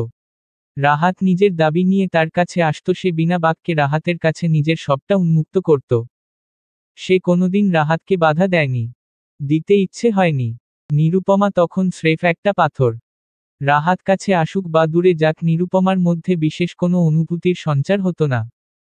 তবে হ্যাঁ, নিহাদের জন্মের পর সে খুব চেষ্টা করেছে ঘর করার। নীরু বহুবার নিজের আত্মসম্মান খুইয়ে সংসার টেকাতে চেয়েছে, কিন্তু শেষ পর্যন্ত আর পারেনি। নীরু জানালার ধারে বসে একটা দীর্ঘশ্বাস ছাড়ল। তার হাতে একটা চিঠি। মা আর তুতুন আপাতত বাড়ি নেই। মা বাজারে গিয়েছে সবজি কিনতে। নিরুপমা সেই সুযোগে আবারও চিঠিটা ট্রাঙ্ক থেকে বের করেছে। এই 2 পৃষ্ঠার চিঠিটা নিরুপমা কয় শতবার পড়েছে সে নিজেও জানে না। পড়তে গিয়েই সে অনুভব করল এর প্রতিটা বাক্যে, প্রতিটা শব্দে সে অদ্ভুত রকমের উদ্যম অনুভব করে। তার অবসন্ন হয়ে উঠা শরীর কেমন অদ্ভুত রকমের তেজ খুঁজে পায়। নিজেকে দুর্বার মনে হয়। বিষয়টা একান্তই ব্যক্তিগত। নিরুপমা অবচেতন মনেই বুঝে গেল তার ভেতর সম্পূর্ণ অন্যরকম কিছু পরিবর্তন ঘটে যাচ্ছে। প্রতিনিয়ত ঘটছে। যেই পরিবর্তন রাহাতের সাথে বিয়ের পর কোনো একদিনের জন্যও তার ভিতর ঘটেনি। সেই চিঠিটা হাতে পাওয়ার পর নীরু ভেতর থেকে যা অনুভব করল সেই অনুভূতি একেবারে নতুন। ফোকফকে একটা অনুভূতি, আবার খানিকটা বেদনারও। বুকের ভেতরটা কেমন ছাদ করে উঠে পুরো পত্র পড়ার সময়। নিরুপমা সেই সূক্ষ্ম যন্ত্রণা নিয়েই চিঠি পড়ে। এই যন্ত্রণাটা তার ভালো লাগে। ঠিক যেন আফিমের মতো। খেলে ভেতরটা ছটফট করে, অথচ কিছুতেই খাওয়া বন্ধ করা যায় না। নীরু এই চিঠি পড়ার সময় যা অনুভব করে 23 বছরের জীবনে নিরুপমা তার কিঞ্চিতও অনুভব করেনি। আচ্ছা, নীরু কি কোনো দ্বিচারিতা? নাকি ভ্রষ্টাচারী? সমাজ যদি জানতে পারে এতগুলো দিনেও নিরুপমা তার বিয়ে করা বরকে ভালোবাসতে পারেনি, অথচ কোথাকার কোন মেজরের চিঠি রোজ রোজ এতবার করে পড়ছে, তাহলে তাকে নিয়ে কি ভাববে? তাকে খুব খারাপ মেয়ে বলে ভাববে? নিরুপমা গালের নিচে হাত রেখে কিছুটা অন্যমনস্ক হয়। সে আরও একবার চিঠি খুলে আলতো হাতে প্রতিটা অক্ষর স্পর্শ করে। মনে হয় কেউ সামনে থেকে বলছে, আপনি নিজেকে ধুলা বললে সমাজ আপনাকে চিরকাল সেই স্তরেই নামিয়ে রাখবে। আপনি বরং নিজেকে হীরা ভাবুন। সমাজ তবে আপনাকে সোনা ভাবতে বাধ্য। নিরুপমার চিত্ত ব্যাকুল হয়। বুক ধড়ফড় করে, নিঃশ্বাস উঠানামা করে। উৎকণ্ঠায় নারীর গতি বাড়তে থাকে আকস্মাৎ। এই চিঠি হাতে পাওয়ার পর নীরু কিছু পাগলামি করেছে। সেদিন মা করবী কাকিদের বাড়ি যাওয়ার পর নীরু একটা টকটকে লাল শাড়ি গায়ে জড়িয়েছে। তারপর খোলা চুলে আয়নার সামনে গিয়ে দাঁড়িয়েছে। দাঁড়ানোর পরেই সে স্তব্ধ হয়ে গেল। কি হলো তার? এমন পাগলামি কেন করছে সে? নিরুপমা চিঠিটা হাত ছাড়া করে না। আরও একবার পুরোটা চিঠি পড়ে তারপর বুকের বা পাশটায় হাত রাখে। লোকটা তাকে হীরা বলল? নিরুপমা সত্যিই হীরা? লোকটা বলল সে বিশুদ্ধ। সত্যিই কি তাই? চিঠিটা বুকের সাথে চেপে ধরে সে বড় করে শ্বাস টানে। সেই রাতে নিরুপমা চিঠির উত্তর দিবে ভেবেও আর উত্তর দেয়নি। বিগত 7 দিন যাবৎ সে ভেবেই যাচ্ছে যে সে উত্তর দিবে। অথচ লিখতে গিয়ে সে বারবার ফিরে আসছে। নীরু জানে তার ভেতর যা কিছু হচ্ছে, যেই অনুভূতিরা দলা পাকাচ্ছে, সবগুলোই তার জন্য নিষিদ্ধ। এই নিষিদ্ধ অনুভূতিদের লাই দেওয়া কি উচিত? না, এটা অন্যায়। নিরুপমা ফিরতি চিঠি পাঠিয়ে ব্যাপারটা ঘেঁটে দিতে চায় না। লোক জানাজানি হলে নীরুর আর কোনো অস্তিত্বই থাকবে না। তুতুন ঘুমাচ্ছে 2 হাত ছড়িয়ে। নীরু খাটে বসে আলতো করে তার ছোটখাটো বুকটায় মাথা রাখে। তুতুনের শ্বাস প্রশ্বাস চলছে দ্রুত গতিতে। হৃদস্পন্দনের শব্দ নিরুপমার কান পর্যন্ত আসছে, ধক ধক ধক। নিরুপমা নীরব হয়ে সেই শব্দ শুনে আচমকাই তার অল্প বয়সী মেয়েদের মতো ঠোঁট ভেঙে কান্না পেল। নতুন নতুন প্রেম হলে মেয়েরা যেমন করে কাঁদে, ঠিক এমন করেই। তার কান্নার শব্দ বাইরে যেতে পারে এই ভয়ে সে দ্রুত মুখে হাত চাপে। সেদিন রাতে নিরুপমা মুখের উপর বালিশ চেপে দীর্ঘ সময় কেবল ফুপিয়ে গেল। তার মনে হলো সে একটা নীড়হারা পাখি, যার সুন্দর বাড়িটা ঝড়ো হাওয়ায় দুম করে ভেঙে গেছে। সুন্দর বাড়ি হারানোর কষ্টে নীরুর বুক ভার হয়ে আসে। আর কখনো চিঠি লিখবে না ভাবলেও তার মন খারাপ হয়। তবুও নীরু কলমে হাত দেয় না। নিজের ধ্বংস ডেকে আনার মতো ভুল নিরুপমা আর কখনো করবে না। সাইমা তরকারির বাটিটা হাতে নিয়ে বলল, অভি ভাই, আপনার প্লেটটা দিন। অরুণিমা তৎক্ষণাৎ তার দিকে ছুটে গেল। একটানে বাটিটা নিজের হাতে নিয়ে বলল, না না, আমাকে দাও, আমি দিচ্ছি। সাইমা মুখ কুঁচকে এক কদম পিছিয়ে গেল। অরু মহা আনন্দে অভির প্লেটে তরকারি তুলে দিল। 2 বার দিতেই অভি হাত তুলে থামার ইশারা করল। অরু তবুও তাকে আরও একবার দিল। অভি বিরক্তিতে মুখ তুলে বললাম না, আর লাগবে না। উহু, আমি নিজ থেকে দিয়েছি। না খেলে শক্তি হবে কেমন করে? জগলু খাওয়ার মাঝেই ফিক করে হাসে। ফারহানা মুচকি হেসে দুজনের মুখ দেখে অভি খেতে খেতে বলল, তুমি দাঁড়িয়ে আছো কেন? বসে যাও। অরুণিমা দুই দিক দেখে আন্তঃস্বরে জবাব দেয়, আমি ফারহানা ভাবি আর ফরিদা চাচির সাথে খাবো। অভি আরেক লোকমা মুখে তুলে বলল, আমার পাশে জায়গা খালি আছে অরুণিমা। সেখানে বসে যাও। আর সাইমা? সে তো বলল তার নাকি খুব খিদে পেয়েছে। অভি মুখ তুলে থমথমে আর গম্ভীর চাহনি। ভেতরের অবস্থা বোঝা দুষ্কর। অরুণিমা গোল গোল চোখে তার দিকে তাকাতেই সে বরফ শীতল কণ্ঠে বলল, সাইমাকে না তোমাকে পাশে বসতে বলেছি। চলে এসো অরুণিমা। অরুণিমা কাচুমাচু মুখে সাইমার দিকে তাকায়। তার কাঁধে হাত রেখে নরম সুরে বলল, সরি সাইমা। তুমি আরো কিছুক্ষণ খিদা সহ্য করো। বলেই সে তাড়াহুড়ো করে অভির পাশে বসে। অভি প্লেটের থেকে চোখ না তুলেই ধমকের সুরে বলে, হাতটা ধুয়ে আয় খাচ্চর। অরু জিভ কাটল। তাড়াতাড়ি চেয়ার ছেড়ে উঠে বেসিন পর্যন্ত গিয়ে হাত ধুয়ে এলো। জগলু দেখল অভির গম্ভীর মুখ। তারপর নিজের মুখটা তার কাছাকাছি এনে বলল, কিরে তুই না কেবল সহমর্মিতা দেখাস অভি? তা বউকে হাত ধুতে বলা কোন ধরনের সহমর্মিতা শুনি? সকালের সূর্য উঠেছে। তবে ধরণী বুকে উত্তাপ ছড়াতে পারেনি। ডিসেম্বরের সাথে সাথে শীতের আগমন ঘটে গেছে। ইদানিং মাফলার সোয়েটার আর শাল ছাড়া রাত 10টার পর বাইরে বের হওয়া যায় না। সকালে কিছু সময়ের জন্য মাথার উপর সূর্যের দেখা মিললেও সেই সূর্য শীতের ঠান্ডা আমেজ দূর করতে পারে না। জগলু বসেছিল বিনুদের দোকানে।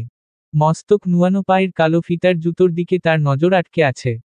হাতে থাকা কাপে এখনো কিছুটা চা অবশিষ্ট আছে। কিন্তু তার খেতে ইচ্ছে হচ্ছে না। একটু আগেই সে সকালের নাস্তা সেরেছে। বিনুর দোকানে তখন পাড়ার আরও ছেলেপুলেরা এসে ভিড় জমিয়েছে। বিনু কাউন্টারে দাঁড়িয়ে টাকার হিসেব করছিল। জগলু চায়ের কাপে থাকা অবশিষ্টাংশ দোকানের পিছন দিকে ছুঁড়ে মেরে কাপটা কাউন্টারের এক পাশে রাখল। তার মুখটা সে গোমরা করে রেখেছে। অকারণেই আজ সে বিরক্ত। সেই বিরক্তভাব একেকবার একেকজনের উপর প্রকাশ পাচ্ছে। জগলু পকেটে হাত গুজে বলল, বিনুদা একটা সিগারেট দাও। ভালো লাগছে না কিছু? বিনু একটা সিগারেট প্যাকেট থেকে বের করে তার দিকে বাড়িয়ে দিল। জগলু সেটা হাতে নিয়ে দোকানের একপাশে ঝুলানো লাইটার থেকে সিগারেটের এক প্রান্তে আগুন ধরালো। সিগারেটটা দুই ঠোঁটের সাহায্যে চেপে ধরে বড় বড় দুইটা টান দিয়েই সে চোখে মুখে ধোঁয়া ছাড়ল। সে ধোঁয়ায় চারপাশ খানিকটা ঘোলাটে হলো। রমিজ চায়ের কাপে চুমুক দিয়ে বলল, কিরে জগলু, তোর বন্ধু কোথায়? এখনো আসলো না যে? জগলু নির্বিকার। কেবল ঘাড়টা সামান্য বাঁকিয়ে বলল, জানি না। ঘুম থেকে উঠেনি বোধ হয়। শীতটা ইদানিং বেড়েছে খুব। জগলু এখন আর কেবল শার্ট পরেই পাড়া বেড়াতে পারে না। সাথে একটা শাল অথবা সোয়েটার রাখতে হয়। আজ সে গায়ের উপর কালো রঙের একটা শাল চাপিয়ে এসেছে। যদিও শালটা তার নিজের না, ভাইজানের ঘরে দেখেছিল। তার ভালো লাগাতে সেটাই গায়ে দিয়ে এসেছে। তখন সময় সকাল 10টা থেকে একটু বেশি। জগলু সিগারেটের ধোঁয়া ছেড়ে চারপাশ ঘোলাটে করে রেখেছিল। হঠাৎই সে দেখল দূর থেকে একটি মেয়ে ছোট ছোট পায়ে তার দিকে এগিয়ে আসছে। ধোঁয়ার ফাঁকে ফাঁকে অল্প অল্প করে তার প্রতিচ্ছবি দেখা যাচ্ছে। সে মুখের সামনে থেকে সিগারেটটা নামিয়ে নিল। হাতটা রাখল একেবারে হাঁটুর পাশাপাশি এনে। তারপর অন্য হাতে চারপাশে হাত নেড়ে ধোঁয়াটুকু সরিয়ে নিল। একজন তরুণী দৃপ্ত কদমে তার দিকে এগিয়ে আসছে। মুখ জুড়ে তার খেলা করছে একটুখানি হাসি। তার পরনে কুচকুচে কালো শাড়ি। হাতে একটা কালো ফিতার ঘড়ি। অন্য হাতে একটা কালো ভ্যানিটি ব্যাগ। চুলগুলো উঁচু করে খোপা করা। চোখে একটা কালো ফ্রেমের চশমা চাপানো। হাঁটতে হাঁটতে সে একবার চশমাটা ঠিক করে নিল। নাকের কাছে নেমে আসা অংশটা এক আঙুলের সাহায্য ধাক্কা দিয়ে দুই চোখের মাঝামাঝি অবস্থানে এনে রাখল। বিনুর দোকানের সামনে এসেই সে এদিক ওদিক দেখে একেবারে বিনীত স্বরে বলল, এক্সকিউজ মি, আপনারা কেউ কি আমাকে প্রভাতপত্র, প্রেস মিডিয়ার খোঁজ দিতে পারবেন? আমি আসলে ঠিকঠাক অ্যাড্রেসটা খুঁজে পাচ্ছি না। জগলু তোত্তাছোড়া চোখে তার আগাগোড়া পরখ করে। সে কথা শেষ করার একটু পরে স্বাভাবিক স্বরে উত্তর দেয়, প্রভাতপত্র, র অফিস এখান থেকে আরো দূরে। 5 টাকা সিএনজি ভাড়া দিতে হবে। মেয়েটা ব্যস্ত হয়ে বলল, সমস্যা নেই, আমার কাছে টাকা আছে। আপনি কেবল বলুন সিএনজি পাবো কোথায়? মেয়েটা থামল। হঠাৎই কিছু একটা মনে পড়তে প্রশ্ন করল, আচ্ছা ভাইয়া, আপনার নামটা একটু বলবেন? আসলে নাম না জানলে আমি কোনো মানুষের সাথে ঠিক মতো কথা বলতে পারি না। জগলু উত্তর দেওয়ার জন্য মুখ খোলার আগেই পাশ থেকে রমিজ বলে উঠে, ওর নাম? ওর নাম হইল জগলু। জগলুর ব্রহ্মতালু ছ্যানছ্যান করে উঠল। সে কটমট চোখে কিছুক্ষণ রমিজকে ভস্ম করল। তারপরই চোয়াল শক্ত করে বলল, আমার নাম জুহায়ের। জুহায়ের ইবনে ফিরোজ। রমিজ ভ্রু নাচিয়ে বলল, সেটা তো ভালো নাম। লোকে তো তোকে জগলু বলেই চেনে। জগলুর সমস্ত শরীর আরও এক দফা ক্রোধের আগুনে জ্বলে পুড়ে ছারখার হল। রমিজের সমস্যা কি? যখন সে দেখছে যে জগলু তার নাম জুহায়ের বলতেই স্বাচ্ছন্দ্য বোধ করছে, তখন বারবার কানের কাছে জগলু জগলু করছে কেন? জগলু ভেবে নিল পরের বার দেখা হলেই সে রমিজের কানের নিচে টস টস করে দুটো চড় দিবে। যত সব ফালতু লোক। মেয়েটা একবার জগলুকে একবার রমিজকে দেখে। তারপর অল্প হেসে বলে, আমার নাম সুচিস্মিতা। সুচিস্মিতা হোসেন। জগলুর সেই নাম উচ্চারণ করতেই দাঁত ভেঙে এলো। মনে মনে সে আচ্ছা মতন রাগ ঝাড়ল। এ কি অদ্ভুত নাম! সুচ। না না, সুচিমমি। ধ্যাত না। সুমি। ধুর ছাই। সে কোনোদিনও তাকে নাম ধরে ডাকবে না। সে তাকে ডাকবে, এই মেয়ে শোনো তো। সুচিস্মিতা নিজ থেকেই বলল, জনাব জুহায়ের, আপনি যদি আমায় বলতেন যে সিএনজি কোথায় দাঁড়ায় তবে খুব উপকার হতো। জগলু মাথা নাড়ল। হাতে থাকা সিগারেটটা মাটিতে ফেলে বাম পা দিয়ে সেটা পিষে নিল। তারপর কণ্ঠে সামান্য খানিকটা মধু ঢেলে বলল, জি চলুন। আমি দেখিয়ে দিচ্ছি। তার সৌজন্যসূচক আচরণে মেয়েটার মুখে হাসি ফুটল। জগলু তখনও মনে মনে তার নামটা স্মরণ করার চেষ্টা করছিল। কি যেন বলল? সূচনা, সুচি, সুমিতা, ধুরুহহ। আর মনেই করবে না। জগলু সামনে হাঁটতে হাঁটতে বলল, প্রভাতপত্রের অফিসে কেন যাচ্ছেন? কোনো বিশেষ প্রয়োজন? মেয়েটা দ্রুত হেঁটে তার গতির সাথে গতি মেলানোর চেষ্টা করল। ব্যাপারটা বুঝে আসতেই জগলু পায়ের গতি কমালো। মেয়েটা কিছুটা সহজ হয়ে বলল, জি। চাকরির ইন্টারভিউ। 12টার দিকে সেখানে থাকতে হবে। জগলু জানতে চাইল, এখন সময় কত? 10টা 11। নিশ্চিন্ত থাকুন। সময় মতো পৌঁছে যাবেন। সুচিস্মিতা হাঁফ ছেড়ে বাঁচল। কৃতজ্ঞতা স্বরূপ একগাল হেসে বলল, ধন্যবাদ। আপনি আমার জন্য নিজের সময় নষ্ট করছেন। জগলুর মন চাইল উত্তর দিতে, ধন্যবাদের কিছু নেই আপা। আমি 24 ঘন্টাই নষ্ট করি। আপনার সাহায্য করে কিছুটা সময় নষ্টের খাতা থেকে বের করতে চাই। অথচ সে মুখে বলল অন্য কথা। খানিকটা গম্ভীর সুরে প্রতিউত্তর করল, না না, কোনো সমস্যা নেই। সে নিজ থেকেই জানতে চাইল, আপনার সাংবাদিক হওয়ার শখ? সুচিস্মিতা জল জল চোখে তার দিকে ফিরে। তার উজ্জ্বল চোখ জোড়া দেখেই জগলু বুঝতে পারে সাংবাদিক হওয়ার শখ তার কত বেশি প্রকট। সুচিস্মিতা খুব গর্ব করে বলল, আমার জীবনের একমাত্র স্বপ্ন সাংবাদিকতা করা।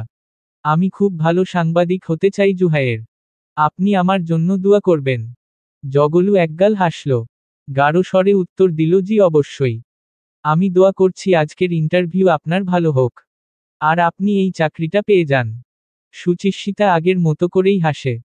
সামনে হেঁটে যেতে যেতে নিজ থেকে বলে, চাকরিটা হলে আমি আপনাকেও মিষ্টি খাওয়াবো জুহায়ের। জি। আমি আপনার মিষ্টির অপেক্ষায় থাকব। অনেকটা রাস্তা হেঁটে মেইন রোডের কাছাকাছি এসে জগলু আঙুলের ইশারায় কয়েকটা সিএনজি দেখিয়ে বলল, এই যে এগুলো সব ওই রোড দিয়েই যায়।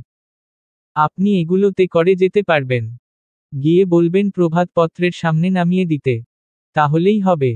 সুচিস্মিতা আরও একবার কৃতজ্ঞতার হাসি হেসে সিএনজি গুলোর দিকে এগিয়ে যায়। জগলু প্রথমে গম্ভীর হয়ে রাস্তার অন্য পাশে দাঁড়িয়ে থাকল। শেষে কি ভেবে আবার সুচিস্মিতার পিছু পিছু হাঁটা দিল। 4টা সিএনজির মাঝে 3টা মানুষে ভর্তি। এক্ষুনি ছেড়ে দিবে দিবে অবস্থা। আর যেটা বাকি আছে সেটাতেও সব পুরুষ মানুষ। সিট খালি আছে 2টা। সুচিস্মিতা ইতস্তত করতে করতে পেছনের সিটে তাকায়। একটা মাঝবয়সী লোক বসে আছে। তার চোখের দৃষ্টি কেমন যেন। সুচিস্মিতার ঠিক মনঃপূত হল না। জগলু এগিয়ে এসে তার পাশাপাশি দাঁড়ায়। ভেতরে উকি দিয়ে একবার ভেতরের অবস্থা দেখে। সুচিস্মিতা চমকের পিলে তার দিকে তাকায়। জগলু বেশ সহজ গলায় বলল, আপনি একা যেতে পারবেন? নয়তো আমি আপনাকে প্রভাতপত্রের অফিস পর্যন্ত পৌঁছে দিতে পারি। প্রথম দিন তো, এজন্য বলছি। পরের বার থেকে আপনি নিজেই পারবেন। তার কথা শুনতাই সুচিস্মিতার 2 ঠোঁট প্রশস্ত হাসল। তার চোখ দুটো কৃতজ্ঞতায় ভরপুর। সে দ্রুত উপরনিচ মাথা নাড়ল। চঞ্চল সুরে বলল, জি অবশ্যই। অনেক উপকার হবে আমার। চলুন প্লিজ। সিএনজি ছেড়েছে 1 মিনিট আগে। জগলু মাঝখানে। তার একপাশে একজন লোক। অন্য পাশে সুচিস্মিতা। সুচিস্মিতার সাথে তার দূরত্ব 2 ইঞ্চির মতো। সুচিস্মিতা বসেছে বেশ আরাম করে। যাত্রাপথে জগলু কেবল 2বার তার মুখ দেখল। প্রভাতপত্রের বিশালাকা ভবনের সামনে আসতেই জগলু নেড়েচেড়ে উঠল। জলদগম্ভীর স্বরে বলল, গাড়ি থামান, আমরা নামব। গাড়ি থামতেই জগলু নেমে সবার আগে দুজনের ভাড়া মেটাল। সুচিস্মিতা ব্যতিব্যস্ত হয়ে বলল, আরে আরে করছেন কি? ভাড়া তো আমার দেওয়ার কথা ছিল। আপনি দিলেন কেন? জগলু ভারী স্বরে বলল, সমস্যা নেই, ওইটুকু টাকা আমার ছিল। তবুও। জগলু মুখে সামান্য হাসি ফুটিয়ে বলল, সমস্যা নেই, আপনি চাকরি পেলে মিষ্টি খাওয়াবেন, তবেই শোধবোধ হয়ে যাবে। সুচিস্মিতা হাসল। যেতে যেতে শেষ একবার বলল, আমার জন্য দোয়া করবেন জুহাইয়ের। চাকরিটা যেন আমার হয়। পেশা হিসেবে সাংবাদিকতা ছাড়া আর কোনো কিছু আমি কল্পনাই করতে পারি না। বিনিময়ে জগলু কেবল মাথা নাড়ে। 2 হাত বগলদাবা করে দেখে কথাটা শেষ করার পরই সুচিস্মিতা বড় বড় পা ফেলে প্রভাতপত্রের বিশালাকা ভবনের ভেতর প্রবেশ করল। জগলু তক্ষুনি গেল না। কোনো এক অজানা কারণে জুহাইয়ের অর্থাৎ জগলু আরও আধ ঘন্টা দেখানে শটান হয়ে দাঁড়িয়ে থাকল। পাখিদের নীড় হয় খুব নড়বড়ে আবাস, যেখানে অল্প বাতাসেই নীড় ভেঙে সবটা এলোমেলো হয়ে যায়। ঝড়ের রাতে স্থায়ী নিবাস হারিয়ে পাখির ছানাদের যেমন মুমূর্ষু অবস্থা হয় টানা 11 দিন চিঠির জবাব দিতে না পারার যন্ত্রণায় নীরুর অবস্থাও হলো তেমন। নিরুপমা বহুবার চিঠি লিখতে গিয়েও ফিরে এসেছে। কোনো একটা কিছু তাকে পেছনে থেকে টেনে ধরত বারবার। নিরুপমা চাইলেও কলম চালাতে পারত না। আয়নায় নিজের প্রতিচ্ছবি দেখে সে বারবার প্রশ্ন করত, সে কি আসলেই নিঃশেষ হয়ে যাওয়া কোনো বস্তু? নাকি নিরুপমার সাধ্যি আছে নতুন করে সবটা শুরু করার? নীরু একদিন দুরু দুরু বুক নিয়ে মায়ের সামনে গেল। দৃঢ় কণ্ঠে জানালো, আমি আবার পড়াশোনা শুরু করতে চাই মা। মা চোখ পাকালেন, কিছুটা শাসালেন বোধ হয়। বললেন, এত কিছুর পর তুই আবার বাড়ির বাইরে গিয়ে পড়াশোনা করবি? কোনো দরকার নেই নীরু। নিরুপমা সেই বিকেলে খুব বেশি সাহসী হয়ে বলল, দুঃখিত মা, তুমি রাজি না থাকলেও আমি পড়াশোনাটা চালিয়ে যাব। তোমার টাকা দিতে হবে না, আমার জমানো টাকা দিয়েই কাজ চলে যাবে। তারপর মুখের মধ্যে এক চিলতে হাসি ফুটিয়ে নিরুপমা মায়ের ঘর থেকে বেরিয়ে এলো। তার মনে হলো সে কোনো বাঁধনহারা পাখি। তার ভেতরটা তখন চাপা উত্তেজনায় ভরপুর। সে পড়বে, অনেক বেশি পড়বে। তাকে সাহস দেওয়ার মানুষ সে পেয়ে গেছে। সমাজের যেই শেকল নিরুপমা রহমানের পা জড়িয়ে রেখেছিল, সেদিন সন্ধ্যার পর নিরুপমা সেই শেকলদের গোড়া থেকে উপড়ে ফেলল। তার খুব শান্তি লাগছে, হালকা হালকা লাগছে ভীষণ। নিহাত ঘুমানোর পর সে দরজা বন্ধ করে চেয়ার টেনে বসল। তার বুক ধক ধক করছে। মনে হচ্ছে পেটের ভেতর কোনো কিছু গুড়গুড় করছে। নিরুপমা টেনে টেনে শ্বাস নেয়। তারপর মহা উৎসাহে লিখতে শুরু করে, জনাব মুস্তাফা, সালাম নিবেন। আপনার আর আমার বয়সের ব্যবধান শুনে রীতিমতো হতচকিত হয়েছি। আপনার বয়স 33? আমি ভেবেছিলাম আপনি আমার কাছাকাছি বয়সের। যাই হোক, আপনার চিঠি আমি পড়েছি। জানি না আপনার কোনো বিশেষ জাদুবল আছে নাকি, কিন্তু চিঠিটা পড়ার পর থেকে আমার কেমন যেন অদ্ভুত অনুভূতি হচ্ছে। মুস্তাফা, আমি সিদ্ধান্ত নিয়েছি আমি আবার পড়াশোনা শুরু করব। এই নিয়ে আপনার মতো কি? কাজটা ভালো হবে নাকি বেশি হঠকারিতা হবে? নিহাদ এখনো খুব ছোট। আমি অতটা সময় বাইরে থাকলে তার দেখভাল করবে কে? আমি এই নিয়ে কিছুটা দ্বিধায় ভুগছি। তবে পড়াশোনা আমি করব বলেই মনস্থির করেছি। কিন্তু কবে নাগাদ শুরু করব তার কোনো নিশ্চয়তা দিতে পারছি না। আপনি একটু বলুন তো কখন শুরু করলে ভালো হয়? আরেকটা বিষয়, আমার সবসময়ই সেনা সদস্যদের জীবন নিয়ে জানার শখ। আপনি পরের পত্রে আপনার রাঙামাটির জীবনের অল্প বিস্তর বর্ণনা দিবেন। ঠিক আছে? আপনারা কিভাবে থাকেন, কিভাবে চলাফেরা করেন, সেসব নিয়ে আমার ভীষণ কৌতূহল কাজ করে। মা আমার উপর একটু রেগে আছে, কিন্তু আমি সেসবের পরোয়া করছি না। নিরুপমা সিদ্ধান্ত নিয়েছে সে আজ থেকে কিছুটা হলেও নিজেকে নিয়ে ভাববে। আগের চিঠিতে যে আমি নিজেকে ধুলা বলেছিলাম সেই কথা ফিরিয়ে নিলাম। নিরুপমা ধুলা না, সে কখনোই সেটা ছিল না। আপনার ফিরতি চিঠির অপেক্ষায় থাকলাম। আপনি ভালো থাকবেন, মন দিয়ে দেশের সেবা করবেন। আপনি এবং আপনার অধীনস্থ 7 জন ক্যাডেটের জন্য নীরুর পক্ষ থেকে অনেক অনেক শুভকামনা। এইটুকু লিখতেই নিরুপমার হাত জমে গেল। পরের কথাটা সে আর লিখতে পারছিল না। অনেকক্ষণ হাঁসফাঁস করে অবশেষে নিরুপমা কাপা হাতে লিখল, ইতি, আপনার নীলা। ছোট্ট এই সম্বোধনটা দেখেই নিরুপমার সমস্ত মুখ লজ্জায় রক্তিম হল। সে আবির ছড়ানো মুখে আরও একবার চিঠিটা পড়ল। তারপরই ঠোঁট চেপে হাসল। জানালার ধারে বসে একটা চড়ুই কিচিরমিচির করছে। নিরুপমা লাজুক হেসে বলল, আপনার চিঠির অপেক্ষায় থাকলাম মুস্তাফা। হৃদিতার কিছুদিন আগে পরীক্ষা শেষ হয়েছে। পরীক্ষা শেষে সে আর রিজওয়ানা দুদিনের জন্য রিজওয়ানার বাবার বাড়ি বেড়াতে গেছে। হাসিম গেছে তার এক বন্ধুর বাড়িতে। পুরো বাড়ি বলতে গেলে ফাঁকা। অরুণিমা সকাল থেকে বাড়ির এই মাথা ওই মাথা ঘুরপাক খাচ্ছিল। অভি কাল থেকে বাইরে, রাতেও আসেনি। অরুণিমা তার মতো ভবঘুরে লোক আর দুটো দেখেনি। তার যখন মন চায় বাড়ি আসে, কিছুক্ষণ থেকে আবার চলে যায়। সংসার নিয়ে তার কোনো বিকার নেই। ইদানিং অরুর সাথে একটা অদ্ভুত ব্যাপার ঘটছে। ব্যাপারটা নিয়ে সে খুশি হবে নাকি কষ্ট পাবে সে ভেবে পায় না। সে লক্ষ্য করেছে অভি বাড়িতে থাকলে তার মন ভালো থাকে। যতটা সময় অভি বাড়ি থাকে ততটা সময় অরুর খুব সুখ সুখ লাগে।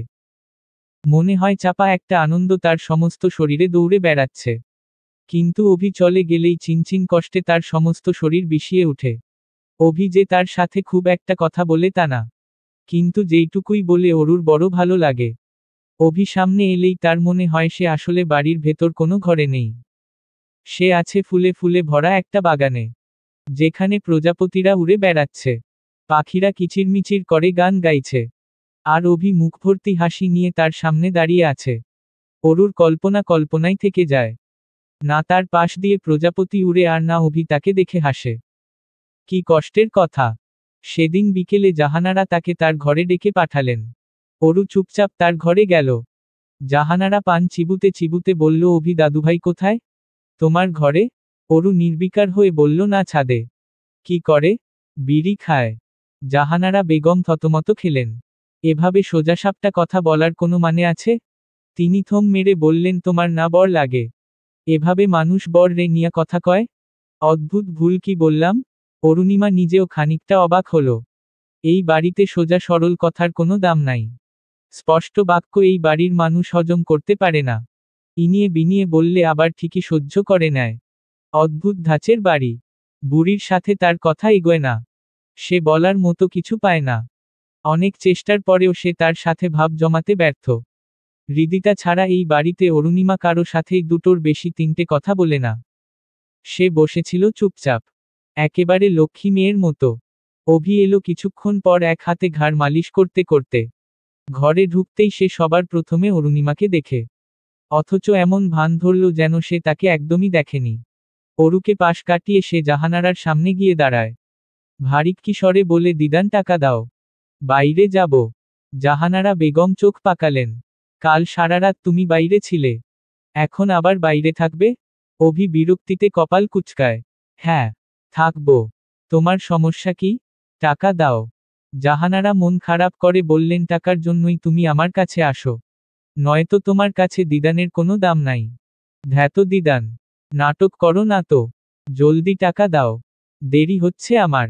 জাহানারা নাক টানতে টানতে বললেন, তোমার বিয়ে হয়েছে, বউটা সারাদিন বাড়িতে একা একা থাকে, তাকে একটু সময় দিতে পারো না দাদুভাই? বিরক্তিতে অভির মুখ খিচে আসে। তার সেই কুচকানো মুখটা দেখেই অরুণিমা ভেংচি কাটে। এমনিতেই গুন্ডা মাস্তানদের মতো চেহারা, তার উপর আবার চোখ মুখ কুচকে রেখেছে। অরুকে একটু সময় দেওয়ার কথা শুনতাই তার চেহারার এই অবস্থা হয়েছে। কেন? অরু কি কোনো শুঁয়োপোকা, নাকি বিষধর কাকড়া? যত্ত সব। জাহানারা কড়া গলায় বললেন, তুমি আজ যেখানে যাবে তোমার বউকেও সাথে নিয়ে যাবে। আমি আর কিছু জানি না, নয়তো তুমি বাড়ি থাকবে। অভি চকারান্ত শব্দ করল। খুবই রুক্ষ স্বরে বলল, তুমি রোজ রোজ নতুন নাটক করো দিদান, অসহ্য লাগে। সে কথা শেষ করে অরুণিমার দিকে তাকায়। তারপর শ্বাস ছেড়ে বলে, আচ্ছা ঠিক আছে, নিয়ে যাব সাথে। জাহানারা কিঞ্চিত হাসলেন। অভির বউকে তার তুলনামূলক কম পছন্দ, কিন্তু তিনি চান তাদের একটা সুন্দর সারাদিন বাইরে বাইরে থাকলে সংসার হবে কেমন করে। তিনি বালিশের নিচ থেকে চাবির ছড়া বের করে অভির দিকে বাড়িয়ে দিয়ে বললেন, আলমারির ভেতর দ্বিতীয় তাকে আছে টাকা, নিয়ে নাও যত লাগে। অভি চাবিটা হাতে নিল।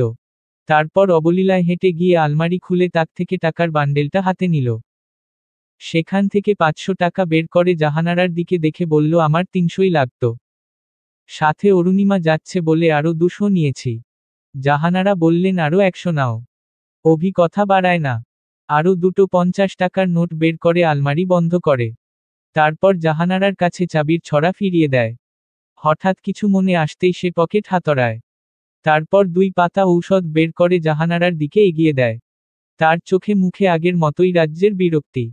সে মুখ খিচে বলল, তোমার ঔষধ? আগের পাতা যে শেষ বলনি কেন? জাহানারা বেগম অভিভূত হলেন। কেমন চমকে গিয়ে ফ্যালফ্যাল করে অভির দিকে চেয়ে থাকলেন। তারপর আস্তে করে বললেন, তুমি খেয়াল করেছ আমার যে ঔষধ শেষ?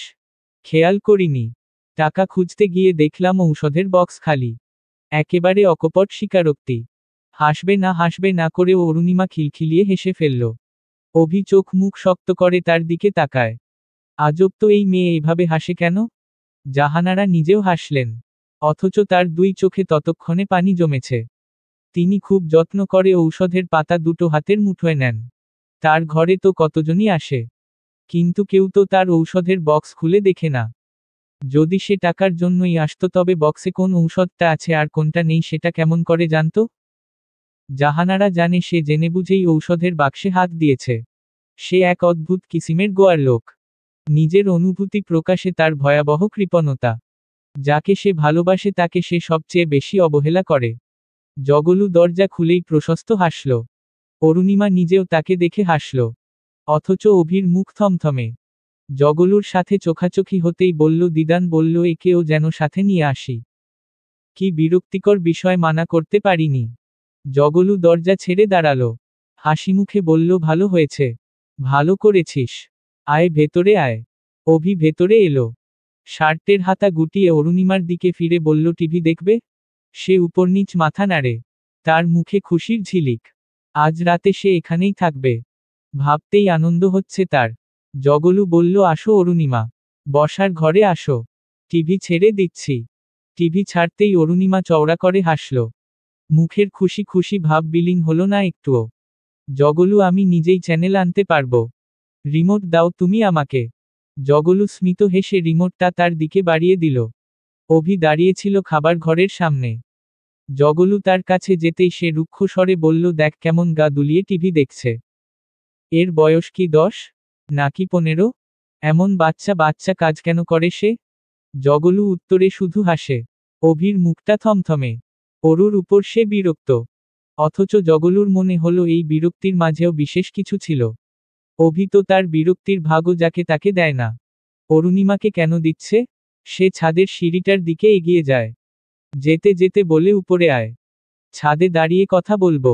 জগলুদের ছাদটা বেশ ভালো। খুব বেশি গাছ নেই। আবার একেবারে খালিও না। মোট 4টার মতো ফুলের টব আছে। বেলি, নয়নতারা, গোলাপ আর রঙ্গন।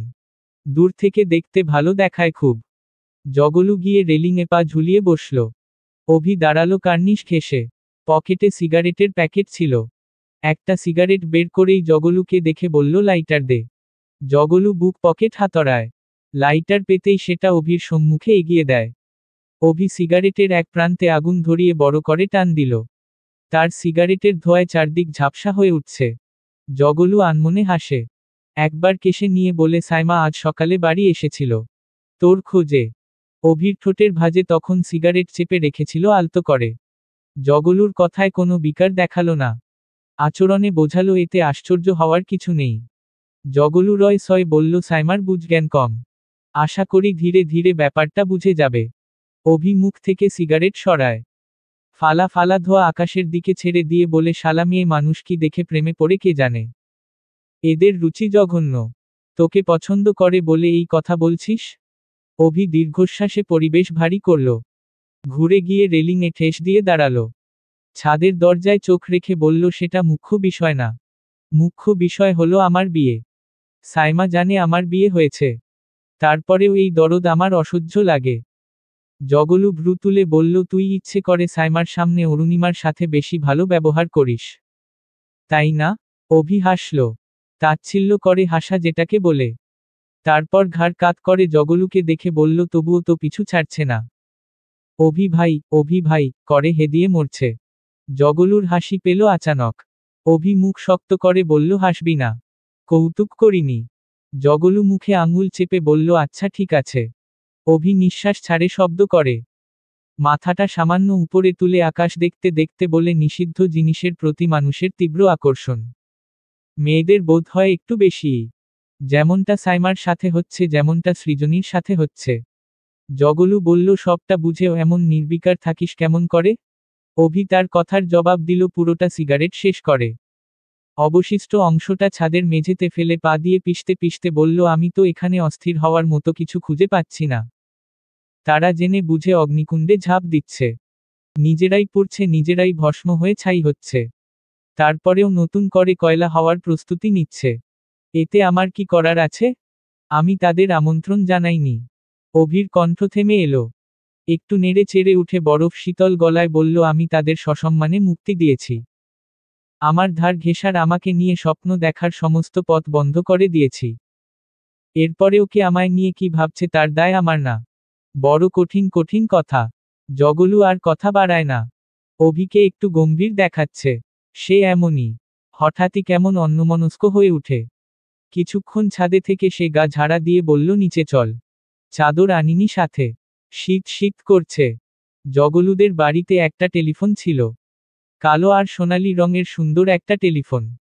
অরু সেটা হাতে নিয়ে ফারহানাকে দেখিয়ে বলল, কাজ করে এই টেলিফোন? ফারহানা ঘর গোছানোতে ব্যস্ত। এরই মাঝে এক ঝলক অরুকে দেখে বলল, অবশ্যই কাজ করে। কাউকে ফোন দিতে চাও? চাই। আপাকে ফোন দিতে চাই। দিতে পারো। অরু খুব আশা নিয়ে ডায়াল করে। প্রথমবারে কলটা কেউ তুলেনি, দ্বিতীয়বারে তুলেছিল। ফোনের অন্য পাশ থেকে একটা রিনরিনে কণ্ঠ ভেসে আসে। নীরু আপার সুমিষ্ট স্বর। অরুণিমা ডাকে, নীরু আপা, চিনেছ আমায়?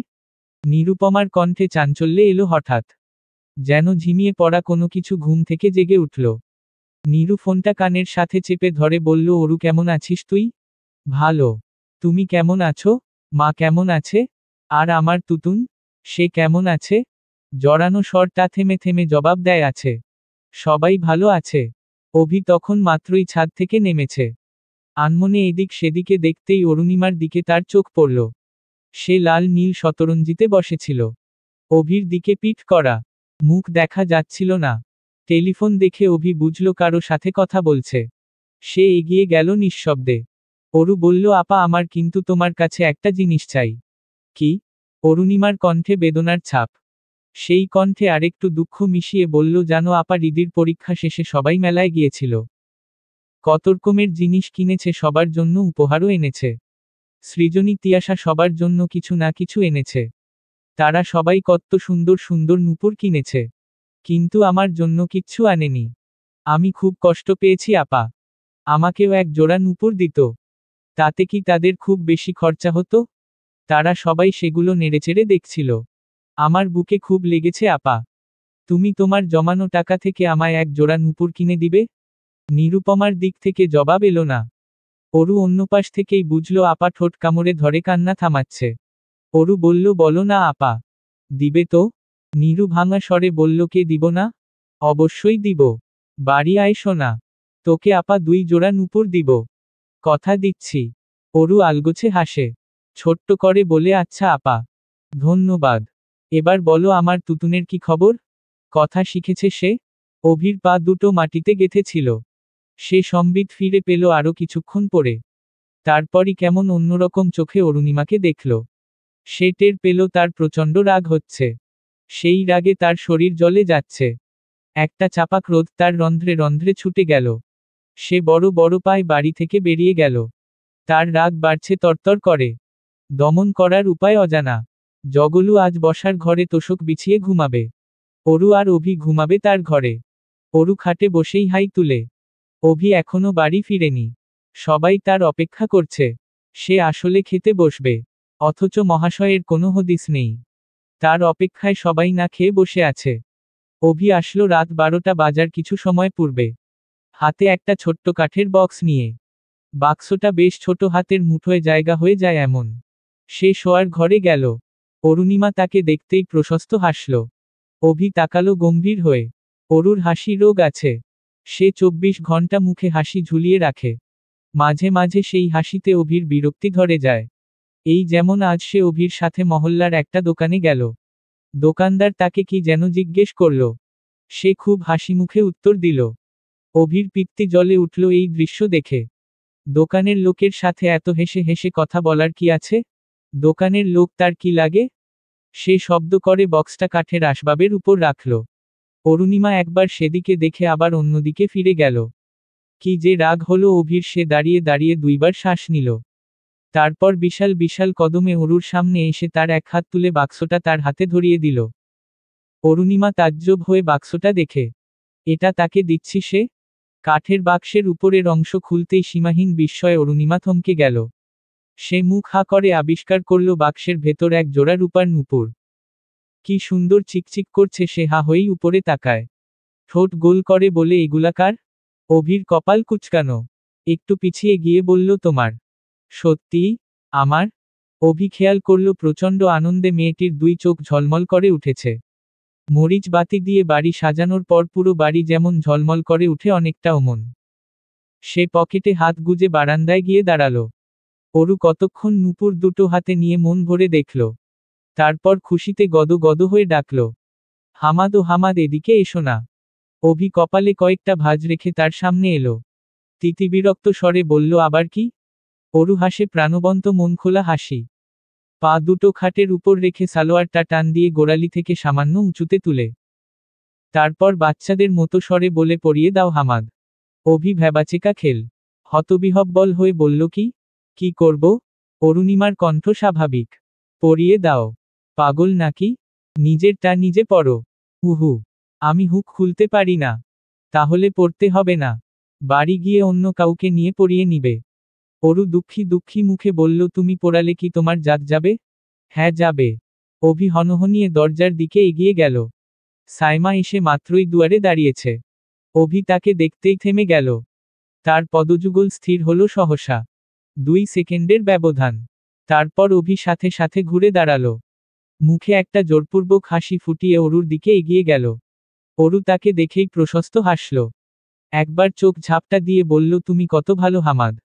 অভি বসল তার মুখোমুখি। আলতো করে তার একটা পা তুলে নিজের উরুর উপর রাখল। সাইমা ফ্যালফ্যাল করে শুধু দুজনকে দেখল। অভি একেবারে ধীরে সুস্থে অরুণিমার 2 পায়ে নূপুর পরায়। পরাতে গিয়েই তার মনে হলো তার হাত সামান্য কাঁপছে। বুকটাও ধড়ফড় করছে খানিকটা। কিসের এত ব্যাকুলতা? সে নিবিড় চোখে পা জোড়া দেখে। একেবারে ফর্সা দুটো পা। আঙুলের কাছটা টকটকে লাল হয়ে আছে। অভির শ্যামবর্ণের হাতটা পাশাপাশি নেওয়ায় সেই পায়ের উজ্জ্বলতা আরও বেড়েছে। রূপালি রঙের নূপুরটা পায়ে পরানো মাত্র কেমন চিকচিক করে উঠল। অভি চোখ তুলে না সরেও এলো না নিজ থেকে। অরু হাঁটুতে মাথা ফেলে অভির দিকে তাকিয়ে বলল, হামাদ, আমাকে কেমন লাগছে বলো তো? অভি একটু অপ্রস্তুত হলো। তারপরই একটা শ্বাস ছেড়ে অরুর পা জোড়া খাটের উপর রেখে টেনে টেনে হেসে বলল, ভালো হো। বেশ ভালো দেখাচ্ছে অরুণিমা। চলবে।